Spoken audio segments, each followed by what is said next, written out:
Live streaming not available.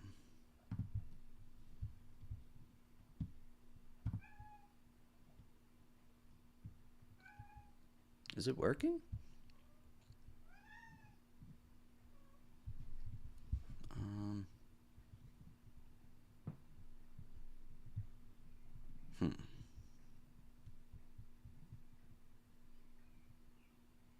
Come on, ads. Let's go. Is it working? I think it's working now, is it? Hello, is anyone there? We are back. Can you guys hear it? Loud and clear, brother? Okay. Yeah, it said, I thought something was up on, it said YouTube said streaming not available right now. It's like, okay, I might have to just fucking not do this at all. Let me post this on Instagram. Let everyone know that I'm on right now. Make sure that everyone got it, because I hate when I share a fucking link for a stream and then I have to get off of it really quick and change it because the fucking stream got messed up. It's like, well, what the hell? Now I'm just fucking up everything. Let me post it on Twitter too. X Twitter. You motherfucker. Don't you just love Twitter? I hate Twitter so much. I really do. I really do. I really do. I really hate Twitter. Hello, Trip Keepers. Nice to have finally caught a live stream. Yes, I'm glad you're here. And never better late than never. But never late is better. That was a Drake lyric. Can you guys believe he fucking released that shit the other day? Ungwa gwa dalai or some shit, whatever the fuck that was. Do you see the reactions of the plain white tees? Like when they saw him sing, they're like, "What the fuck? What is he even doing?" All right, let me say live now. Yeah, and if you guys heard Ozzy in the background there, that was nice. Thanks for reading my report the other week. No problem. Which one was that? I'm glad I got to read it though.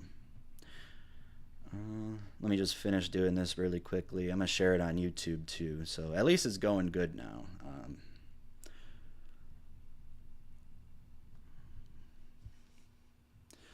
Yeah, basically before the last stream, I said that what inspired me was just Mr. Nightmare and horror stories. That was basically what inspired me to do it. I really was into him, and yeah, it made me want to read trip reports. And I already was reading trip reports by myself, just like actually reading them in my mind. But yeah, no, it's it was like a match made in heaven. Also, be sure, guys, to give this video a like, this stream a like, please. I would really appreciate it, like you were on the last stream. It just fucking pisses me off that we had to go off and start a new one. But oh well, we're back here. Maybe there was a problem with YouTube before, but yeah, no, it's some of this stuff is not reliable. Can I make Ozzy a birthday cake? Yes, or your boyfriend can. That was a good cake that you sent me. Hey, Trip Keeper, nice to see you live. Drink a Miller for me. I'm right ahead of you, buddy. What are the safest drugs? I mean, I don't even want to know if I want to say it on here, but the safest one you could possibly do without like having no bad like long-term effects is probably shrooms. That's the only one I would ever recommend, but that can cause problems too. Like you can have such a bad trip to where you're like not even yourself. You go through depersonalization. But if you do like a little bit, just a little bit. Sorry, I'm looking at this fucking thing. Little bit, you should be good. Start off slow. Don't take a lot your first time. A lot of people make the mistake of just taking a lot for the first time. It's like, dude, that is like the worst idea you could possibly have, because you have no idea how it's gonna affect you. And then these people are doing like 5-gram trips. Like I'd say the most you'd ever want to do first is like maybe 2 at the most. That's probably the highest you want to start off first. But my recommendation is start with a gram, unless it's penis envy. If it's penis envy, 0.75, bruh. 0.75.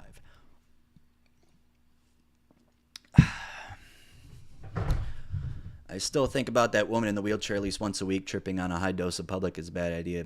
Oh, that one I read on the second channel. Yeah, that was really embarrassing. I had to cringe for you. I felt bad for you.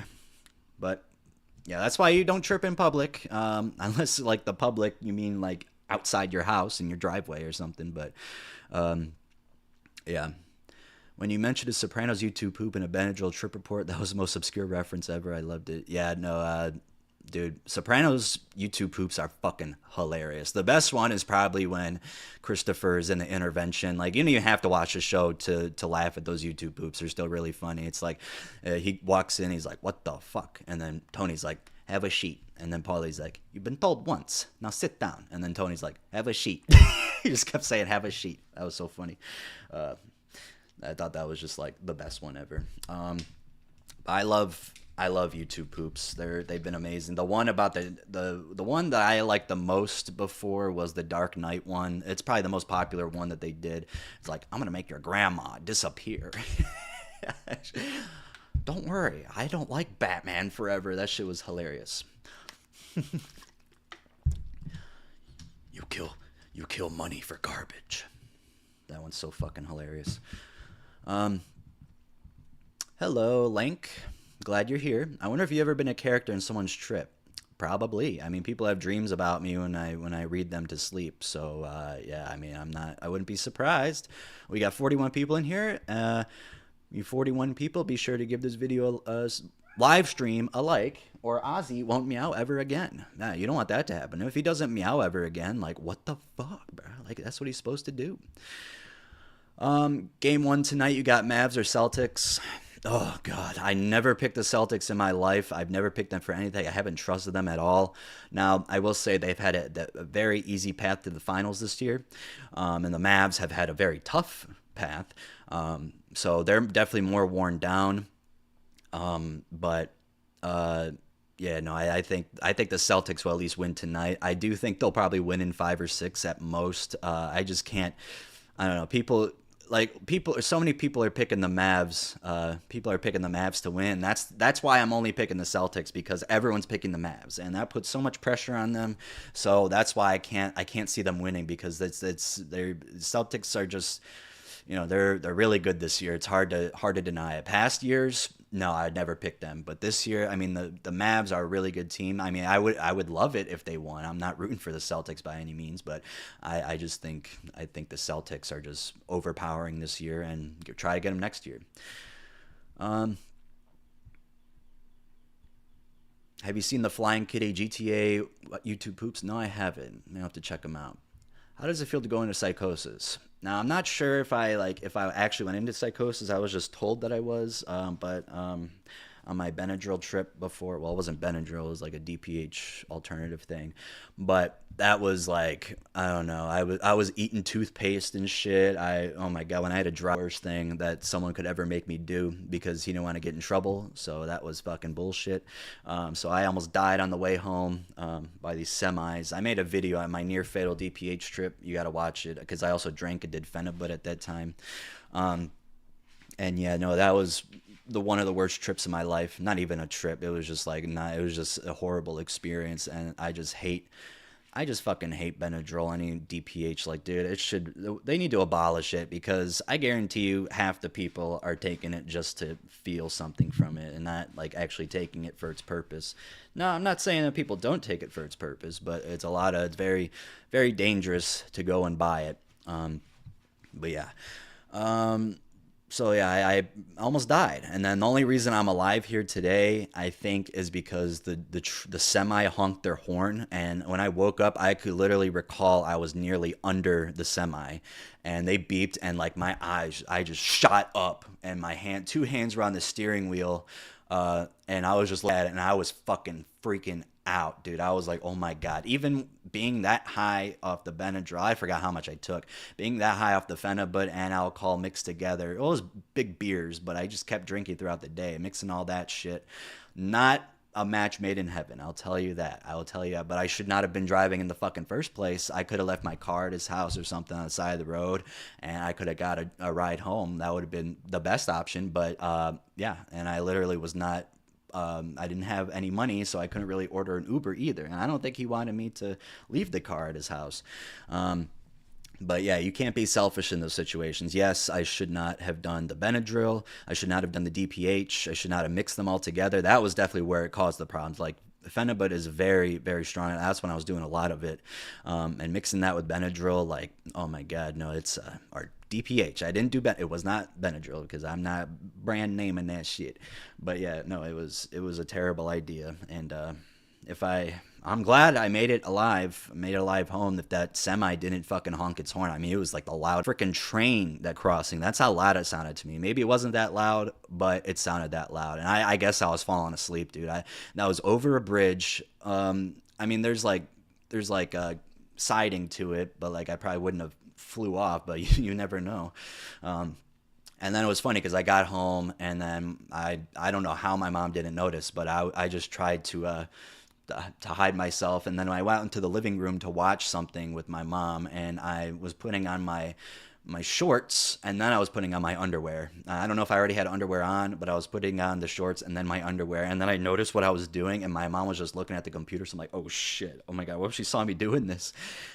So yeah, that could have been that could have been a lot worse. I am very grateful to be alive to this day, and that was really a fucking wake up call, because that was, I mean, it was just horrifying. I'm glad I don't really remember it. That was one good thing about it. I don't fucking look back and see. So yeah, oh God, that's buffering. Yeah, it is horrifying for sure. Yes. I know you get this a lot, but your videos really help me get through the day. I'm about a month into my first full-time job, and watching your videos when I get home always helps me calm down. I appreciate it. I'm glad I can help. The best drug is not doing drugs. Ain't that the truth? Do you vape or fuck with nicotine? No, I don't. That's another thing I'm grateful for. I'm grateful for not having to fucking vape or smoke cigarettes, because I would really hate that. That would just be another added stress in my life I don't need. I just get really sickening. Got really sickened off of fucking cigarette smoke. I just cannot stand the smell of it. I cannot stand the taste of it. It's just so disgusting. I'm surprised all these people do smoke cigarettes still with the fucking taste in their mouth. Like they really want to smoke it that bad. Like it is not, it's not good, bro. It is not fucking good. Yeah, nicotine though, just regular nicotine, like a vape or something like that. If I did do it, I'd probably do that instead, just because it would taste better. But it's definitely not as bad as cigarettes, but it could be getting up there. We don't know. Knob for 75 million years. That shit just scares me.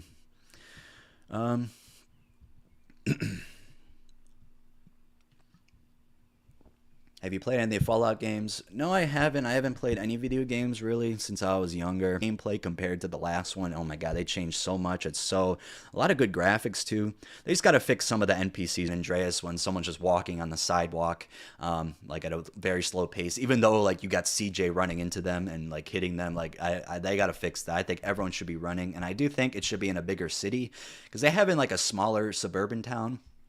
I think they should move it into that town. I think it should start off like in the movie, like in New York City, or just some other city like Boston or something, Washington, D.C. I think that would be fun. And then you travel to safer areas, but they follow you. I feel like that would be a really good idea. I don't know if that's what they're going to do, but that would be really cool. I mentioned in the comments, if you go on one of the gameplays, I forgot which one I mentioned it on, but it was probably the newest one, and I mentioned that. So hopefully they see it. I'm sure they're reading all the comments, because they're fucking working on it. So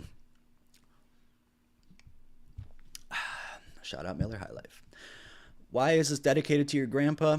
Yeah, so we have some unfortunate news. My grandpa did pass away 2 days ago, and I just want to say I really appreciate everyone for reaching out to me. Like, that was honestly really fucking amazing, just seeing all that support, because he wasn't just a grandpa. He was like my father figure, because I didn't have a dad growing up, and he would always take me play. He always do the things a dad would do, because I lived with my grandparents when I was really small, but then we always went over there like a couple times a week once my mom moved out, and we would just always close with them. Past couple years I haven't been as close, but I mean, last time I saw him before the other day was in like January, and we went to the casino, and he did not have congestive heart failure before that.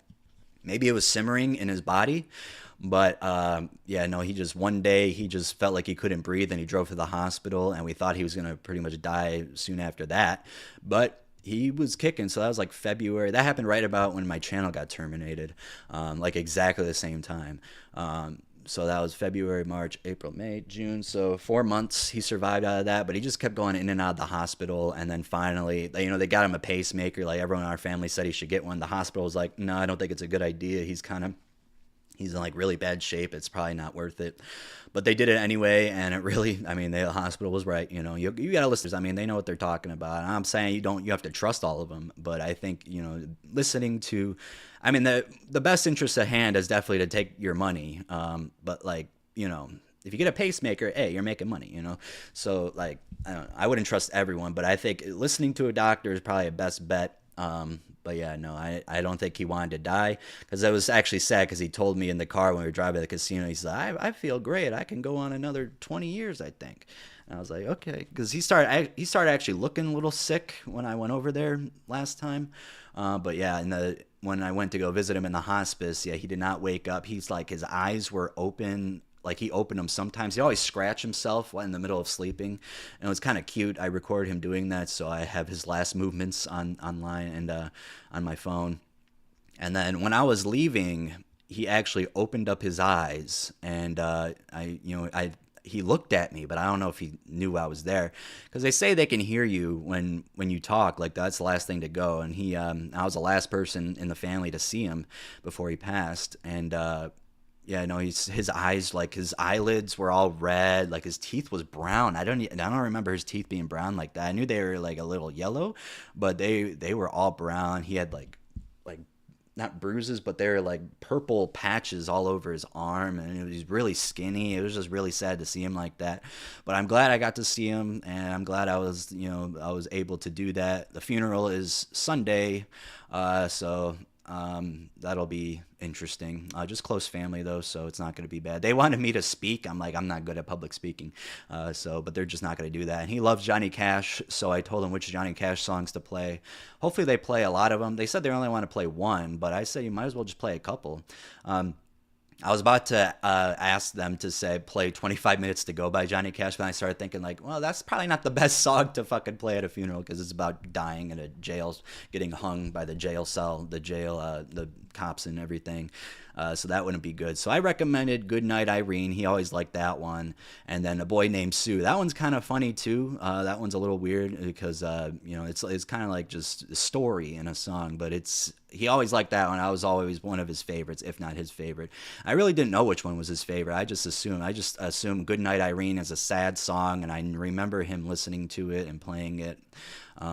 I mean, I think my grandma should know that information over me, because I mean they were together, so like I don't know why I was being asked. They should fucking know.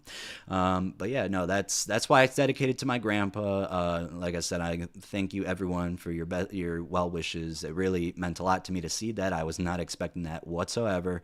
Yeah, people in my personal Facebook too, they were giving me love too, so it really felt cool that I have you guys out here to support like that. Not that I didn't know you guys supported me, because when I got my channel back, you guys were just really supportive, like crazy supportive, like so much so I couldn't even fathom it. And it was crazy because I thought my channel got terminated again when I woke up, because I got all these message requests. I'm like, oh no, because that's what I saw when I woke up when my channel got terminated. But it was all sending me well wishes. I'm like, oh well, that's nice. So yeah, that was like a positive surprise, I guess. But yeah, no, yeah. So he passed away. He was 85. So he lived a pretty long time. He always walked in the park, so we were kind of surprised that this happened to him. But, things can come out of nowhere. You just never know. Like, it just, even if there's no symptoms for it, like, I think it's supposed to, be symptoms, but maybe he was just hiding it. He didn't want to. My aunt said that that was how many years ago now? 15? Holy crap. So he was 70 at that time. They were saying he might have heart problems. And his dad died of heart disease, but his mom was 98 years old when she died. So she just died of old age. And I really don't know a specific cause, but I don't know if she died in her sleep. But yeah, it was definitely an eye-opening experience seeing him lying there in the hospice. His mouth was open most of the time. Like, he opened his eyes a little bit sometimes, but I would just like to hope he heard me and saw me that one time. And actually, my dream, this house, like in the neighborhood he grew up in, that I deliver mail in, because that's where we grew up. That was the house, but it was not the house. It was just a random house. It looked like the area. It wasn't, but it was. But it just didn't look like it as much. But it still, we knew it was. And he was lying in the bed. The hospice was actually inside the house. And my uncle and aunt were there. And I walked in, and I'm like, and he looked over, got up, opened his eyes, and I was like, oh, hey, how you doing? And I'm like, oh, I'm doing good, Grandpa. I'm glad you're doing okay. He's like, yeah, I feel good now. And so I asked him, like, in real life, I asked in the dream that if he heard me at the hospice, like, talking about when I was talking to him in real life, and if he saw me. He said no, but he said he heard me though, so that was nice. And I started crying in the dream, and I actually felt the sadness while I was sleeping. I was really sad. I started like bawling, knowing that there's nothing you could do. It's a sad time, and I'm sorry that I made it sad here, but yeah, so that's why. But yeah. All right, thank you guys for these messages. I appreciate it. Hell yeah. Do it clap. Oh boy, it's clapping right now. Nicotine addiction is so annoying. You're telling me, bro. Macadamia nuts are the best drug. I mean, you cannot beat those, I stopped smoking last year. That's good. That's good. Try falling asleep with a few Zins. Crazy realistic dreams. That sounds terrible. Oh god. What kind of music do you listen to? Because I have a band. Maybe you'd fuck with our music. Hopefully it doesn't sound like an advertisement. I listen to a lot of older music, like 60s, 70s rock, that time of country. I do not like modern country at all. I think it sounds like total shit. But the old country, where they actually had meaning and they were actually trying their best, and they were using instruments instead of fucking beats and stuff, like it's just way too poppy nowadays. It sounds horrible. Like there's a few good ones that could come out by like obscure artists, but that's all. But I like anything like that. I like electronic music. I like some rap. I used to listen to rap religiously, but I don't anymore. But yeah, it is. Yeah, it's all over the place. Whatever. There's a lot of music I listen to. I'm not a big fan of like punk or like really thrash metal. I like metal, but I don't like when it goes past like fucking, I don't know, Metallica level, and that's very low. So I don't really like Metallica too much. I like a couple of their songs, but yeah, no, it's yeah,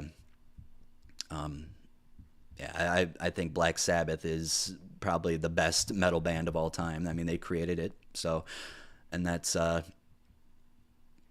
really cool. I don't know if you guys know the story of Tony Iommi, the guy who was the guitarist in Black Sabbath. He was actually looking to start the band, and basically his mother said that he needs to do his last day at work, and he worked at a factory before he could do it. So he had to go and got his finger chopped off, and then he added this fucking this rubber thing, this fake finger to his finger that got cut off.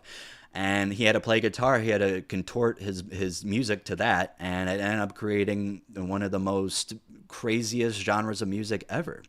And yeah, they started. I think a lot of their stuff is heavier than anything that's coming out recently or in the 80s, 90s. Like I think his riffs where he was doing C sharp, he was in C sharp tuning. Like I don't know. That's what heavy is to me.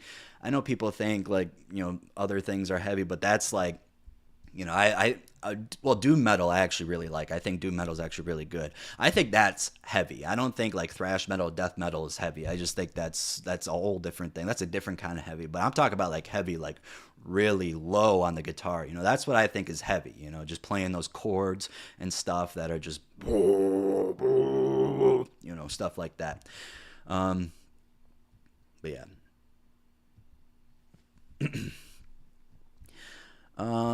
No, yeah, thank you guys for wishing me well. I really, really appreciate it. Are you a Sigma? Oh, yeah, you already know what it is, baby. When are we going to make another girl tier video? I don't know. I guess I can't really leave out all the races, but, black girls are definitely the best to me. But I mean, I could do a white girl or Latina, whatever. I mean, I guess I got to do all of them, right? You know, it's just when am I gonna do it? But yeah, no, that was really easy for me to do because I've just been into them way more than white chicks or any other race. Because I mean, I've always dated a white girl, except my first girlfriend. She was like Armenian, I think, something like that. But that I really don't count that. That was like 2 weeks. So, but yeah, mostly dated white girls. But yeah, no, black girls, they're definitely on my radar now. So I've seen them a lot differently. I appreciate what they do. I see a lot of negative comments about them on Instagram saying, you know, they're not good. Like, what the fuck? Do you not see their genetics? Do you not see how natural their bodies are? Like, what the heck? And they're so cute, and they don't age. They do not fucking age. Like, they'll be like 74 years old, and they'll look like they're 50. Like, bro, they hit the genetic jackpot. Although they have to deal with discrimination, which I can never speak on because I've never been discriminated like that. So, but yeah, they have to go through a lot, black women and men. Not just them though. There's so many other races that go through stuff. But as a straight white male, who am I to speak on that? You know, I should say I would never know what they've been through. I can never step in their shoes. So, whatever they say, I'll roll with because like I said, I've never ever been in that shoe where I would get discriminated. I've seen acts of racism in public where they actually use the hard R word, and it was just sickening. It was sickening to me. I just can't believe people are actually stuck, bro. Can you do movie recommendations? I watched a few of those and they were great. Well, let's see. What can I recommend? I don't know, which movies have you seen that I recommended before? I always recommend Drive. That was the movie that got me into movies. Coraline's great. Goodfellas is my number one movie of all time. The Thing, Shining, Halloween, Texas Chainsaw. It was a real, true story, you know. And I'm not sure how true the events were before the like the major event took place. Like I don't know if all that was true, but hey, that's what the heck is this streaming good? It says it's poor. Okay, maybe I should change the bit rate then. Let's see here, because it says it's not doing so hot. Let me see what I can do here. I'm still like unfamiliar with fucking Discord. Where's the bit rate at? Is that on here? Let's see here. Where else can I go? Let's see if it. Wait, where's the settings on here? Why am I missing the settings over here? Boop-a-da-boop, boop-a-da-boop. I just literally was clicking on it the other, like, 30 minutes ago. Why? I literally am lost. I am lost here. It's not that. It's... Oh, here we go. Duh. Let's see. Bit rate. Wait, so what did they recommend me do? Recommend... Oh, wait, now it says excellent, so... All right, well, whatever. I play games, so yeah, I can't really say. You know what a C sharp tuning is? You play guitar. Yeah, I haven't played in a while, but I used to always play in C sharp tuning, or C sharp. That was always my favorite. If you like old country, check out Coulter Wall and Orville Peck. They're modern country artists that embrace the spirit of old country akin to Johnny Cash. I'll have to check them out. I'm stoned. Hell yeah, bruh. You are stoned. Ooh, black men. You know, hey, I can't discriminate, you know, so maybe. I remember when I would watch Criminal Minds, my mom thought the black guy in that show was like really handsome. I couldn't disagree with. I'm like, yeah, he's got a very nice face. I can't disagree with that. He's got muscles. Like he's a handsome man. I'll tell you that for sure. Like he is very handsome, but I can't really name some off the top of my head. I'm gonna have to look, and you know, there's a difference between those. Drive with Ryan Reynolds really slaps. Did I say Ryan Reynolds? I meant Ryan Gosling. Yeah, Ryan Gosling in that movie.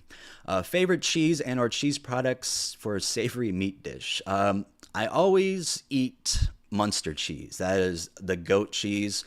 Well, not goat. Wait, not goat cheese. I was just saying it's the goat of cheeses. I always use that for a lot. Can't go wrong with mozzarella. You know, that's a classic. But Munster, my mom's been using it ever since I was a kid, and I kind of like, you know, I was born to go use it. So yeah, I use it on everything. When I make pizzas, I put couple slices of Munster cheese on them, and then what I do with these pizzas, if you guys want to make a good quick meal to buy pizza, there's this it's Aladdin naan bread. It's like a pita almost, pretty much the same thing.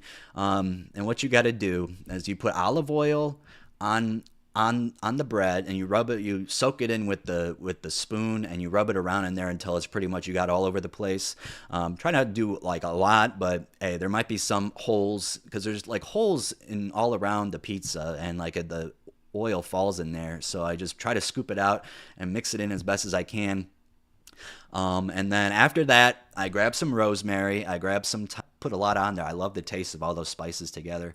And then I grab Baby Bell cheese, you know, the ones in the wax, or you can use like any mozzarella pearls, but cut them up, like cut each circle of cheese into it, like, just keep on cutting the corners, like cut it, just keep on going until you have all those pieces, and then place it around in the center, and do that for both. And then I grab Tillamook, what, like the shredded cheese is very thick, so I put that on there, and then I cook it for 5 minutes, get it crunchy, and then I bring it out, and I put I put 2 pieces of Munster cheese on each pizza, and then I split the 5th one in half, and I put each half on one pizza, so it's like 5 slices of that. It's a lot of cheese, a lot of fat, but that shit makes it delicious. So I'm just telling you how I make my pizzas. It takes like 10 minutes to make. Well, you got to preheat the oven, of course. I always preheat it at 400 or 405 degrees. That's a good temperature to do it at. So, you know, if you put it in there right as you start the oven, like, of course, it's going to take longer. But 5 minutes at 400 is usually it gets a little crispy. And then, because if you put all the cheese on it at once, it makes it soggy a little. Not soggy, but it's just like it droops, and you don't want that. You want to get a little crispy pizza. So, and then when you put the rest of the cheese on, you put it back in. You can put it in for 4 to 5 minutes. I've been putting it longer, like 5 recently, and I just like having that crunch in there, because it's still going to be a little soft in the middle, but at least it's crunchy on the outside of it, the crust of it. So yeah, I make that meal a couple times a week, honestly. Maybe not that much, but I do it. You know, it's one of the easiest meals you can make, and it tastes really good, fills you up. You know, eating 2 of them especially, and then you can even make a side dish. I don't know if you want it, but usually 2 pizzas, like, you might not be completely full, but you won't want to eat anymore. You want to eat like a dessert or something, and that's where the cornbread comes in. I fucking love cornbread. Do you have favorite albums? My favorite album of all time is Led Zeppelin 2, but mostly all their albums are in my like top 50 for sure. I always like Kendrick's Damn, like, even though that's a really popular one and it seems probably like a cliche thing to say, but I think I listen to that album all the time. That's a great fucking rap album. It's one of the best. Abyss, that was really good. Anything by Crystal Castles. But yeah, no, there's a whole bunch, but those are my favorites, like, that I can think of right now. But yeah, I can go Black Sabbath, you know, anything rock, you know, I like listen to those. Yeah. Have you seen Fargo? That's about as close as I get to the horror genre. Yeah, I saw it a while ago. I remember that was when I started getting the movies after I watched Drive. I watched The Big Lebowski because my friend recommended it. And I'm like, well, I got to watch Fargo now. And yeah, I think Big Lebowski is a better movie, but I think Fargo is really good. You know, it's hard to, when you say top 50, you're like, damn, I could probably fit a lot of movies in there, but all the movies you've seen, like, you're gonna have to cut some out, because I typed in like 75 movies and I had to knock out. It was really difficult for me to do that. You know, no honorable mentions, but yeah, I've been recommending that video every live stream. Basically, watch my top 50 greatest films of all time. It's on my second channel, and I talk about each movie in detail, some longer than others. Like when I talked about Watchmen, I think that was number 16. I started going on a rant about how Stranger Things stole the idea from Watchmen, about the Dr. Manhattan 8-minute Pruitt-Igoe and prophecy scene. It was like literally, it's bar for bar, word for word, bar for bar. You know, it was exactly like, just compare the Dr. Manhattan scene when it's slow motion and it's going into his history of how he became Dr. Manhattan.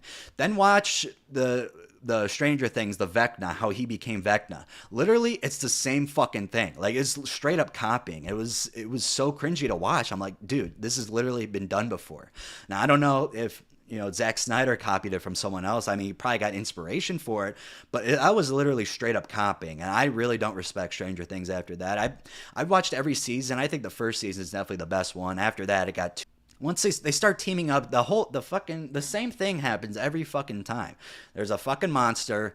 They have to try to find 11, and she gets her powers, and she fucking kills it. And then the next season starts. There's a new character. Oh, there's another monster. They have to find Elle, and they're gonna kill her again. And then they'll have a fake death, like Maxine. They killed her off. They killed her. And they didn't. I already know. Like, there's no way that she died. Like, this is my number one gripe with Stranger Things, that I don't respect anymore. I'll probably still watch season 5 since I already made it this far. But the fact that they had this whole emotional scene for Maxine with Lucas holding her in his arms and her dying, when you know she's gonna come back to fucking life in the next season. Like, if she doesn't come back to life, then all right, I guess it worked. But there's like a 99% chance that she comes back to life. Like, how can you even have any, like, sympathy or anything for the character, or like, just how, like, you can't build that emotion with it if you know they're going to come back to life. It's just really, really, really annoying that they do that. It really pisses me off. That's my number one problem with the show. Watch Climax 2018 for a good psychedelic horror film. Yeah, I've seen that movie a couple times. That movie fucked me up, and I'm glad I did not watch it while I was tripping, dude. I remember when we watched in the movie theater, and I heard it was a horror movie. I'm like, ooh, we gotta watch this. And when I was watching it, I was like, the whole beginning of the movie, I'm like, how is this a horror movie? Nothing bad is happening. And then, when the acid trip starts kicking in for everybody, it just goes right downhill, and it's like, oh my god, it's a nightmare for every single person. It was definitely terrifying. There's one scene in that movie, you guys know what I'm talking about if you've seen it, where the kid is in that fucking room, and he's like trapped in there. You guys know what I'm talking. So sensitive to fucking things like, oh my god, or like, the worst in real life is when you post a video of your cat like getting scared by you or something, and like, that's animal abuse, you're abusing your animal. It's like, since there's people like that in this world, that's the reason why our movies have gotten so soft and sensitive, because people can't take a fucking joke. And horror movies, there's still some good horror movies, of course, but like, it's hard to express what you really want to, because these audiences have gotten so sensitive. Me woke, dude, that is not woke, bro. Just because I support other races does not mean I'm a fucking woke. I never heard of that before in my life. But in the woke, in the sense of you have to conform to people and you don't really believe it, like Disney, like, so in Russia or somewhere, they couldn't play Buzz Lightyear because there was a gay scene in it. And however you feel about that, it's in the movie. What are you gonna do? But they they had to stop it in Russia because that's like very frowned upon over there, like almost death sentence like. And they didn't show it, and those greedy bastards, they didn't, or they cut it out the scene or something. And it was just like, that was really shady. Like, these corporations like Disney, they have all these like inclusive things, but they do not mean it at all. It's just fake. I hate it when these companies, especially during Pride Month and shit, like, I'm not going to say, how I feel or anything about how anyone feels about it, but it's just so funny to me about how these companies get these rainbow profile pictures and then they change it as soon as it gets to July. Like, that just rubs off the wrong way to people. And it's just really, really fucking stupid that they do that. Like, why do you even do that if you don't believe that? Oh yeah, because of money, and you're trying to make profits. That's exactly why they do it, you dumb fuck. But yeah, no, it pisses me off when companies do that shit. And they just like to include just different ethnicities and other diverse groups just to be inclusive when they don't actually mean it. Like, you can make a movie and actually mean it, actually make it good. Like, Moonlight is a great example. There's a whole bunch of diversity in that movie, and that's like real. That's like real. They went for that. They tried to, and that's like a perfect representation. But when you got Buzz Lightyear, you're just adding in there for shits and giggles because you want to make money because you're Disney. That's where I kind of crossed the line. And it's so fucking stupid. And the movie was probably terrible too. I didn't really hear any good reviews about it. All right, I probably went on way too long about that. But All right, let's see here. I like these frequent hangouts, dude. Yeah, no problem, bruh. I like doing it. It's a lot of fun. I'm gonna refresh this page and see how is my streaming doing on the YouTube Creator Studio. If it says I might have to change the bit rate again. Well, I never changed in the first place. It said excellent. Let's see here. All right, if it's not working, I don't know, bruh. But we're just gonna have to keep going. If it cuts out, it cuts out. What are you gonna do, huh? More ads. I gotta wait. I mean, I can go out the chat in the control room, but I like doing it on the actual stream. All right, come on, let's go. I'm sorry we have ads now. That's just how we're doing it. Excuse me. You're hungover.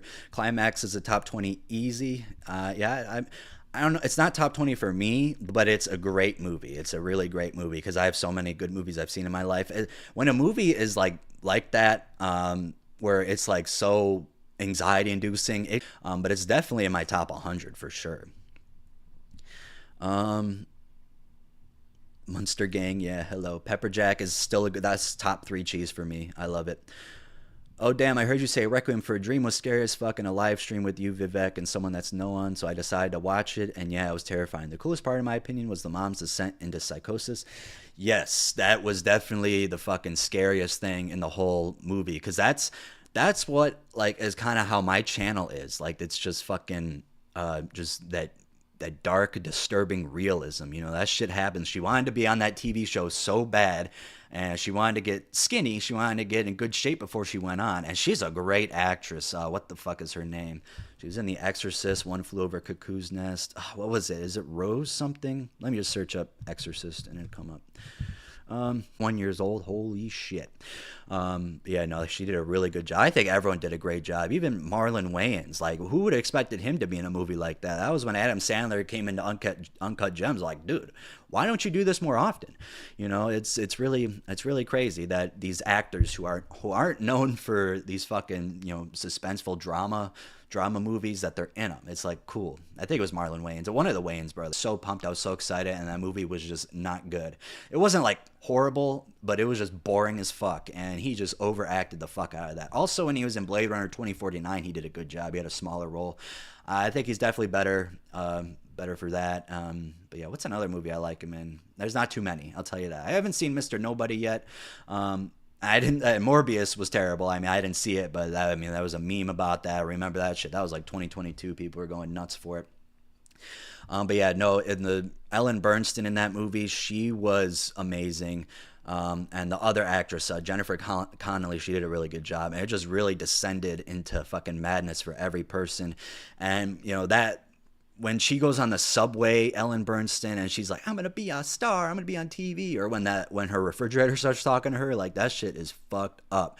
And then when Jared Leto's character, when he injects heroin into his already, like, fucking infected hole that he had in his arm, and you put it in there, like, oh my God, that made me cringe so fucking hard. That was one of the hardest movies to watch. Definitely don't watch it while you're tripping or high or anything. You might get traumatized. That is... I don't know if they consider that a horror movie. I really I can't say. Do they say it, or is it just like a drama thriller or something? Okay, so it's a horror drama. Okay, yeah. Be careful. Like if you want to watch that movie, just be fucking careful while watching it. It's very, very scary. It's a scary fucking movie, especially if you have done drugs before or if you have experience with other people doing them. It really hits home even harder. Sounds like you need to make a dish keeper channel so you can share all of your recipes. Yeah, I guess I could. I mean, I don't really make that much food anymore. You know, I like to make, my favorite meals to make is salmon, steak, and chicken, of course. But pizza, I've been making that pizza a while. It's just so easy to make, bruh. And you could probably use sauce too. People use sauce. But the oil, making it a white pizza, that makes it the best, I think, in my opinion. Got my water here. Have you seen Fantastic Planet? I actually started watching it and then I turned it off. I don't know if I was bored by it or I just didn't feel like watching it. But yeah, no, I want to finish it because I thought it was okay. It just wasn't, I don't know, it wasn't intriguing me at the moment, so I couldn't finish it. But a movie I recommend though, this one's not for everybody, is Funny Games. I talked about this last time, I think, but that movie is so like if you want to be pissed off after watching a movie and just when you think something's gonna go what you think, it just completely shifts its head upside down and like smacks you on the ground. It's one of the most American. It's the same director too, Michael Heineke, whatever.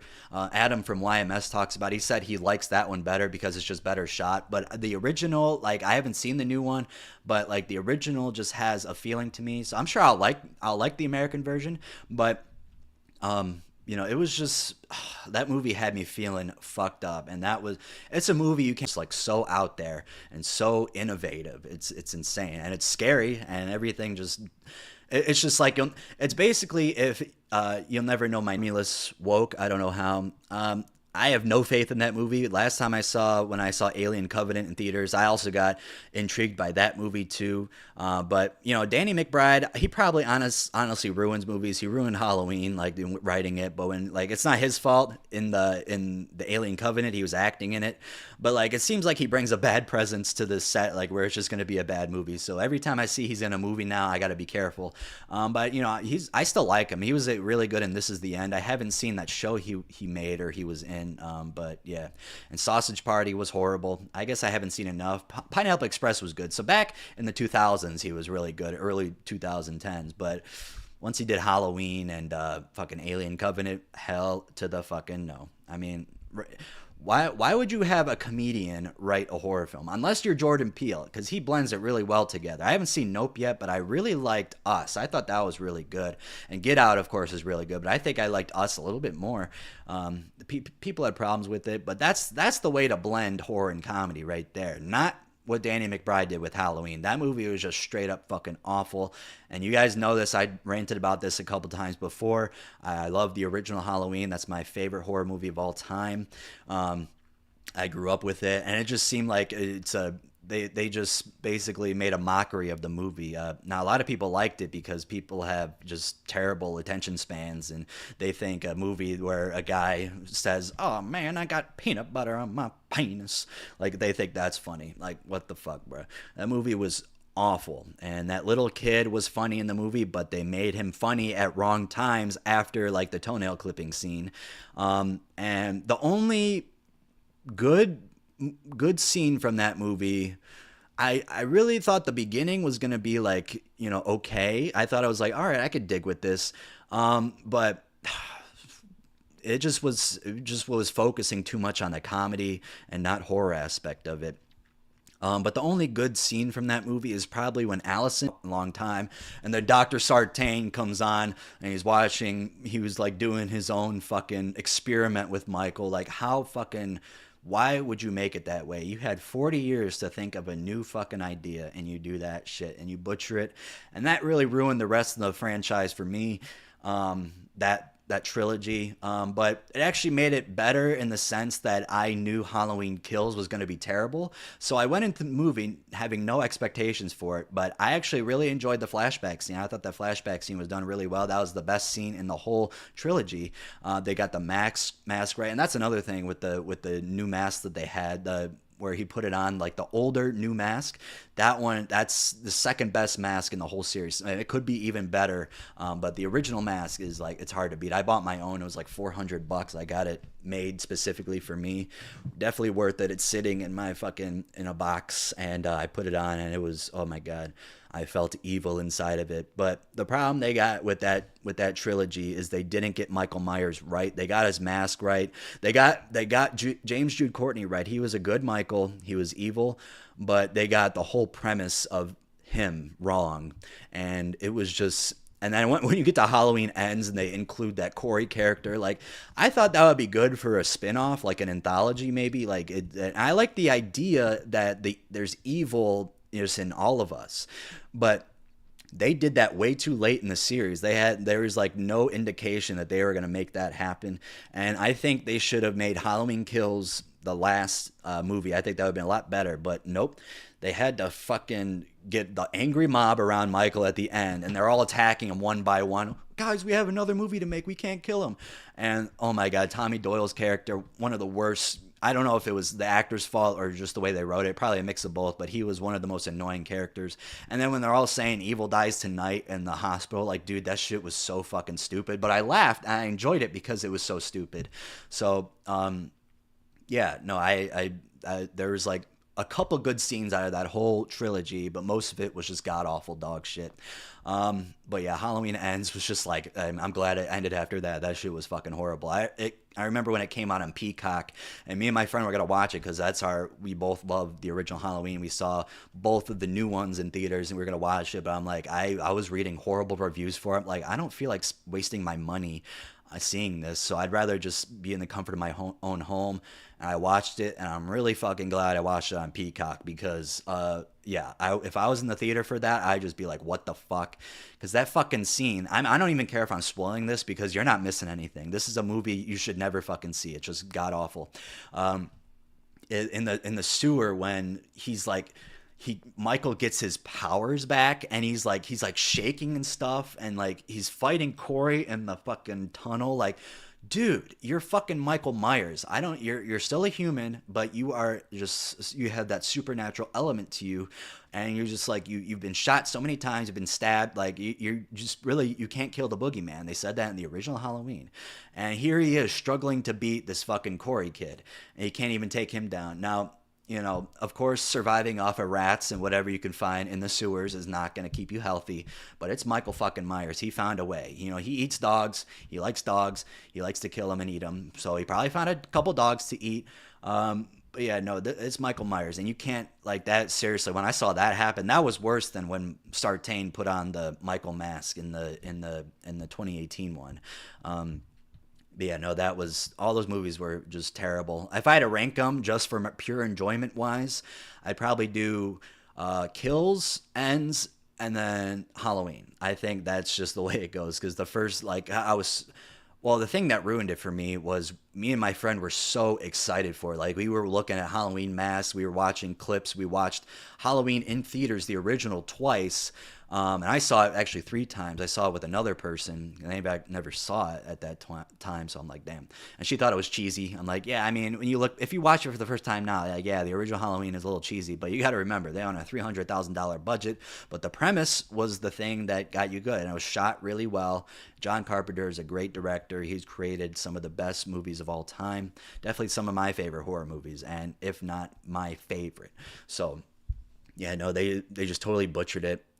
Nothing like the original Halloween, and yeah, totally. That was my rant on Halloween. I'm never gonna talk about it again. I think that's my last time. So yeah. Have you ever stumbled upon a Crocodile trip report? I saw a documentary on it. That shit is fucking crazy. Yeah, I've always looked to find it. I check it every couple months or so to see if maybe someone added one on Arrowhead. There's a section for it. There's a vault for it, but there's no there's no reports for it, and I'm not surprised. Like, people are doing Crocodile. Like, I don't even know if they can write a report. Also, I want to talk about, I did snag a guest for not this Sunday, because Vivek's at Rosa Festival and I'm going to the funeral Sunday, so we're gonna be doing it next Sunday. We are getting the woman who runs Savage Sisters. We're going to interview her. It's a really great organization she runs. It helps the addicts in Philadelphia, Kensington area.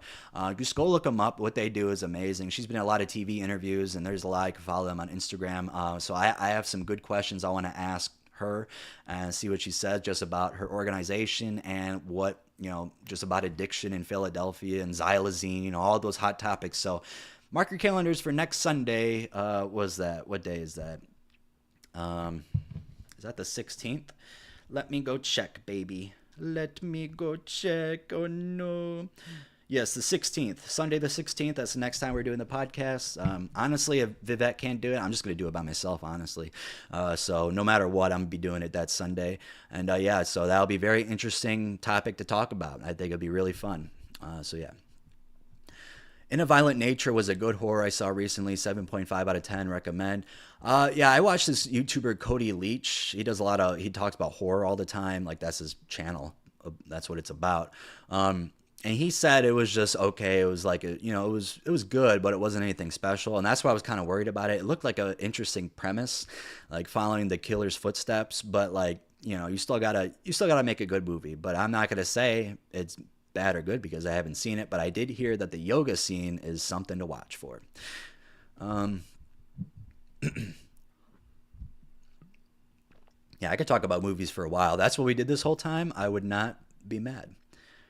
Um, I've never touched alcohol, weed, or edibles, but I watch your vids and they're so bingeable. Hey, keep it that way. Even weed, like weed is one of the safer things to do, but if you could stay away from that, that's good. That's great.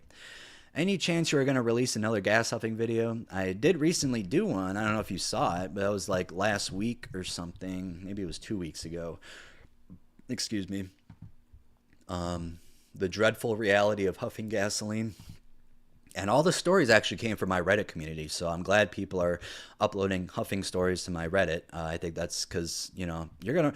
Huffing stories you might run out of at some point, but like just any kind of drug, no, it's going to be hard for me to ever run out of trip reports because people will be uploading them, and there's like 57,000 reports on Airwood, and like, I don't know how many of them are bad. What's the last time you got baked? When I did that Delta 9 edible and I didn't know it was going to get me high like that. Yeah. I think it's a great place to upload to. It's very good. Very, very good. Did they like delete some or something? Like what's going on here? Come on, load already, you slow piece of poopy. All right, well that's good. It's still up. Oh yeah, also on Spotify, make sure to give me a 5 out of 5. It recently went down to 4.8. It was at a 4.9 the whole time, but man, I got upset when I saw that. It went down another point. I got really sad. But there's 716 ratings, which is really good. I want to get to 1,000. That'd be really cool. But yeah, I don't know. I don't know what you're talking about. Honestly, I think all of it's up here. I haven't uploaded every video up there. I've been uploading my newest ones, and I've been going back to my older videos and uploading those, but I have not uploaded every single one. So yeah. Punch Drunk Love is another great serious Adam Sandler movie. Yes, I have yet to see that, but I need to see it though. I need to see it. What's the hardest drug you've tried? Hardest drug I've tried was cocaine, but I hated it. I really hated it. If y'all want another good addiction movie, check out Heaven Knows What. I actually prefer it to Requiem for a Dream. Yeah, I think someone recommended it to me that last time. Wait, maybe it wasn't. Let's see here. Maybe they didn't or did not. I don't know. Oh, it's on Roku. Shout out Tubi though. Tubi has some good movies. Like there's a lot of bad movies on there, but the good ones are really good. Like hell yeah, I fucking love Tubi. I personally felt that Us was a mess. Love Get Out and Nope though. Yeah, no, I could see why people wouldn't like it, but I don't know. There's something about it. Maybe it was the movie theater I saw it in. It's one of my favorite movie theaters to go to. It's like an old classic movie theater. It's called Capitol Theater, in like the west side of Cleveland. It's really, really such a nice movie theater to go to. I try to go there once a year now. Yeah. All right, are we out of questions here now? Did something happen? Just drop by to say, hope you're doing well. Thank you. Oh yeah, Opium, what's up? How you doing? Have you seen The Panic in Needle Park? No, I have not. Let me look that up and let's see what it's about. Ooh, it's a 1971 film. I'm gonna have to watch it now. 7.1. Yeah, anything from a 7 to a 9 is just like a great score on IMDb. 80% Rotten Tomatoes. Ooh, Al Pacino's in it. Damn, it sounds like a good fucking movie. Let's see what the plot is. Follows the lives of heroin addicts who frequently use Needle Park in New York City. How have I not heard of this before? Rated PG? Oh my God. Rated PG. Bruh. Rated R was invented back then, right? 1971. I thought it was, right? They had X. I know that Clockwork Orange, I think that was rated X, wasn't it? Maybe they changed it to a R. I mean, it kind of honestly deserves rated X for it. But yeah, I thought rated R was made before that. Guess not. I mean, what the heck? Am I just tripping or something? Okay, so it did have an X before. That's what I thought. Yeah, NC-17. But they changed it. Okay. But Panic in Edo Park, that sounds like a movie that would be rated R.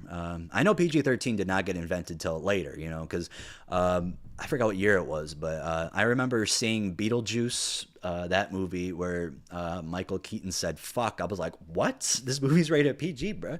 I was surprised they got a fuck in there. So I think that movie, they need to change that to PG-13. But I'm going to have to add that to my watch list. That sounds like a really good movie, actually. I do like Al Pacino, but fuck him for making another baby. Like, what the hell is the problem with that? Same with Robert De Niro. Like, what the fuck are you doing? You're like basically abusing your kid because you're not going to be around that much longer. Like, why would you have a kid? Maybe, I don't know. Maybe they had something to do with the wife, but, you know, having a kid with a celebrity like that, no matter what age, I guess that's something to gloat about.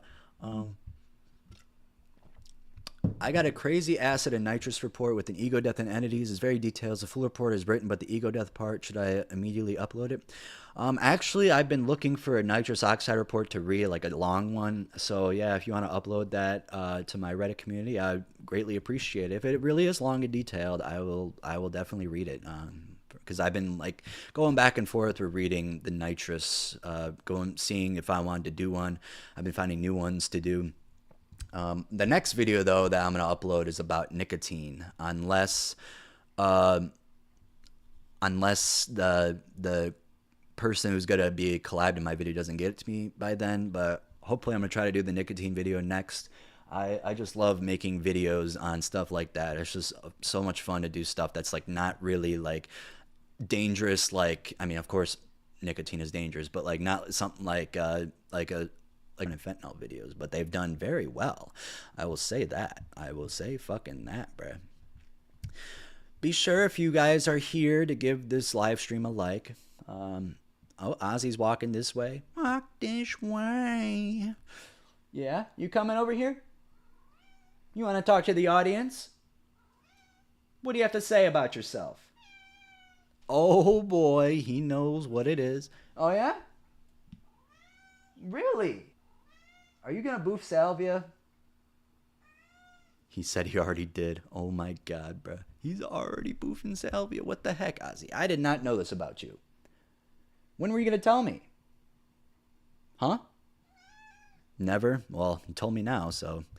Yeah, Oinky is here. Oinky, Ozzy, I call him a whole bunch of different names. Oh. New Beetlejuice coming out soon. Yeah, I saw that. Honestly, I don't know if this is a hot take or not, but I'm not like a big fan of the original Beetlejuice. I didn't think, Ozzy, please don't knock it over. I didn't really think it was that great. I thought it was good, but it wasn't like amazing like what people say. But maybe I'll see it. I don't know.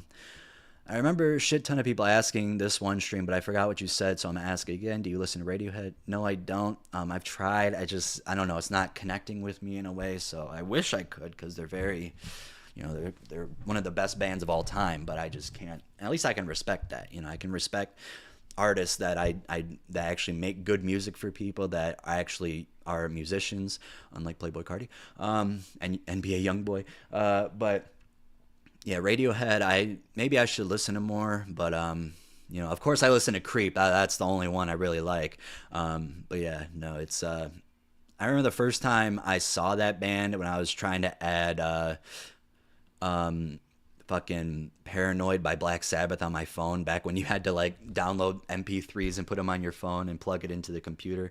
That and then it would on there they put the cover for Paranoid Android, and it was kind of interesting. And that's the first time I ever saw them before. But no, yeah, I really respect Radiohead. I think they're very influential, and I know why a lot of people would like them. Same with Tool. Like I don't really like Tool either, but what they've done is just very, very good. But yeah, not the biggest grunge guy either. Like I like the popular grunge songs. That's as far as I'm gonna go. But yeah, mostly I listen to old rock and you know, old country and modern electronic music. That's like my top 3 right now. So yeah, no, Led Zeppelin, Black Sabbath, Deep Purple. You know, those are the best. Those are the fucking best. You gotta watch those B vitamins with that nitrous. Beware. Mother Tuckers. Okay. Yeah, no, you got to be careful with the vitamin B12 deficiency. You got to be careful with that. Ozzy talking shit. Yeah, Ozzy, you talking shit to me? Oh yeah, he's trying to fuck with me right now. Hey, what you doing? Oh, you want to talk that tone to me? What's your favorite food? Grapes? He said grapes. I mean, he doesn't even eat grapes. Got my Lucitine nicotine. Wait, Lucitine. I got my Lucy nicotine gum, 4 milligrams and half a bottle of red. I'm back. Trip keep a word. Yes, welcome back. I'm gonna boof 30 milligrams of Dexedrine tomorrow morning.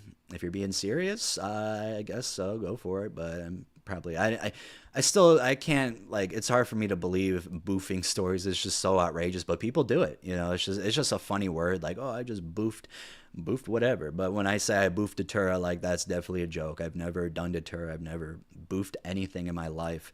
But it's just fun to say I boofed Datura and I fucking saw my cigarettes come to life. Bowser says, you meant to say blues. That's another. Okay, Delta blues are in my top 5, actually. Blues is one of the most inspirational genres of music for me. I fucking love that. Maybe I'll boof my 2.5 milligrams of clonazepam tonight. Fun times. Okay, maybe you are serious. So, I mean, I'm not going to stop you, but I don't know. Boofing just doesn't sound like a good time. Let's see here. B6. Oh, is it B6? I thought it was B12. Or is it both? You ever telepathically communicate with Ozzy while tripping? I don't trip around him enough to really do that. Like the last, he was sitting on my lap. He was sleeping with me when I did 2CB, but I didn't really feel that connection there with it. And when I did shrooms with my friend, I was at his house most of the time, and I came home when I was coming down. Mostly, there was still like a little bit there, but I was mostly just high from the shrooms, and yeah, no, I didn't really feel that towards him. But I don't think I did enough for sure. But yeah. Oh, you are serious? Okay. Yeah, I kind of figured after that second comment, but can I take enough edible marijuanas to trip? Probably. I mean, for me, I might get my flashbacks to the fractals on the ground, but yeah, no. My cousin's nickname is Boof Boof. Hell yeah. What's up, Boof Boof? When's the last time you tripped sack?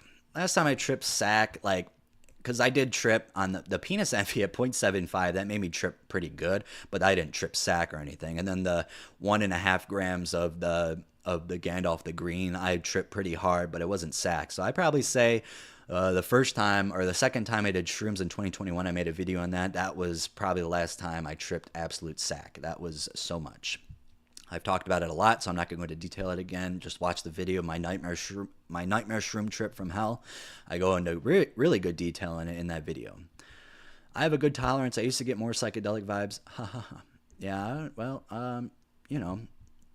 tolerance with edibles it hits very strong. So you probably will get psychedelic like things happening to you, but a full psychedelic trip, I don't know. I really don't know. A couple weeks ago, I decided to try breathe in a breath full of kerosene fumes. This was very stupid, and I felt very weird for about 2 hours. I'm sure I caused brain damage to myself. Do not do this. I would not huff, like, you do not want to huff anything, especially kerosene. I mean, that just sounds very, very horrible. I'm glad you're okay, though. Like, are you okay now? Like, how many brain cells did you lose doing that? Huffing is, like, out of all the videos I've done on my channel, huffing is definitely the worst one you could do. Like, yes, Datura can cause you to fucking be in a state of psychosis for months, maybe even years, if you did enough. But huffing is just really physically damaging to you. Like, your brain it gets so fucked. Those chemicals are not meant to be ingested. And just huffing them goes straight up there, bro. Like, it is the worst thing you can put in your body, in my opinion. You into meditation, sensory deprivation chambers, etc.? I have yet to go to one. I would like to go to one, although I might be freaked out if I did, like being in an enclosed space, but it might be very soothing to me. I've like meditated once in my life. I should probably try it again, but I need to meditate, dude. I feel like I need it in my life because it's something soothing. But why are you a Pop-Tart? Hey man, I don't know, bruh. We'll have to send some Enigma to try out. Hell yeah, I'll try some Enigma. I've heard of that. With people been talking about that. Is that stronger than Penis Envy, or can you let me know that? Um, Sup? What's up? Yeah, kerosene is gas. Yeah, yeah. You don't want to huff that shit. You do not want to fucking huff that shit. I feel mostly fine now. Yeah, but it fucked with my memory and gave me brain fog for about. Wait, the heart is in the way. 2 weeks. Yeah, that's yeah. I mean, just future advice, just never do it again. You have to suffer with what you did, and you did that, but as long as you don't do it again, I think you'll be fine. But yeah, just don't make a decision like that ever again. Possibly put it in your body for sure. All right, I'm gonna go use the bathroom. I'll be right back. I'm going to wash my hands. I'm gonna grab another beer. This beer is taking me a while to drink, so I'll be right back. Oinky, you want to watch me pee? What are you doing, buddy? Mind if I sit down? What are you doing? Oh yeah? Want to go in the bathtub? No. You are so cute. You are so cute, baby. Look at your little feet. See, you're so cute. You me pee pee. You me pee pee. You're so cute. You me little baby. Yes, you are. No, my little fucking shit. And don't forget to ask more questions. Get some ready. Time to flush.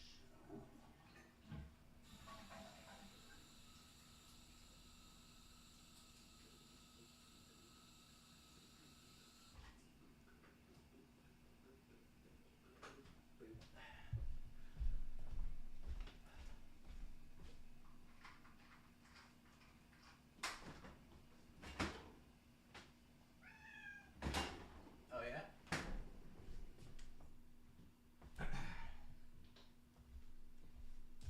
Whoa. It's 68 degrees in my house. Definitely feels a little cooler than that. I'm gonna go close my blinds before like it gets dark out. Well, it probably won't even get dark for like another hour or two.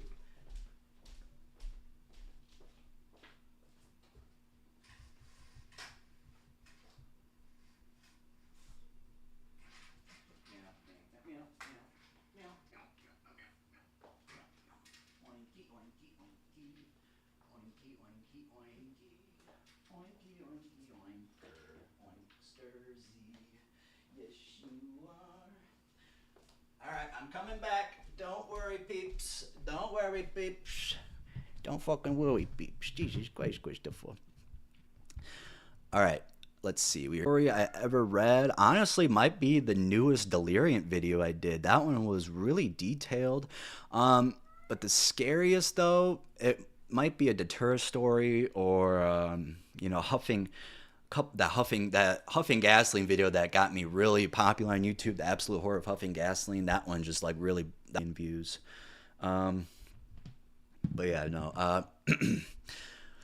But honestly, I'd probably say though the most tragic trip report I've ever read, like actually that video that I did last month on the guy seeing the person dying on 7 grams of shrooms.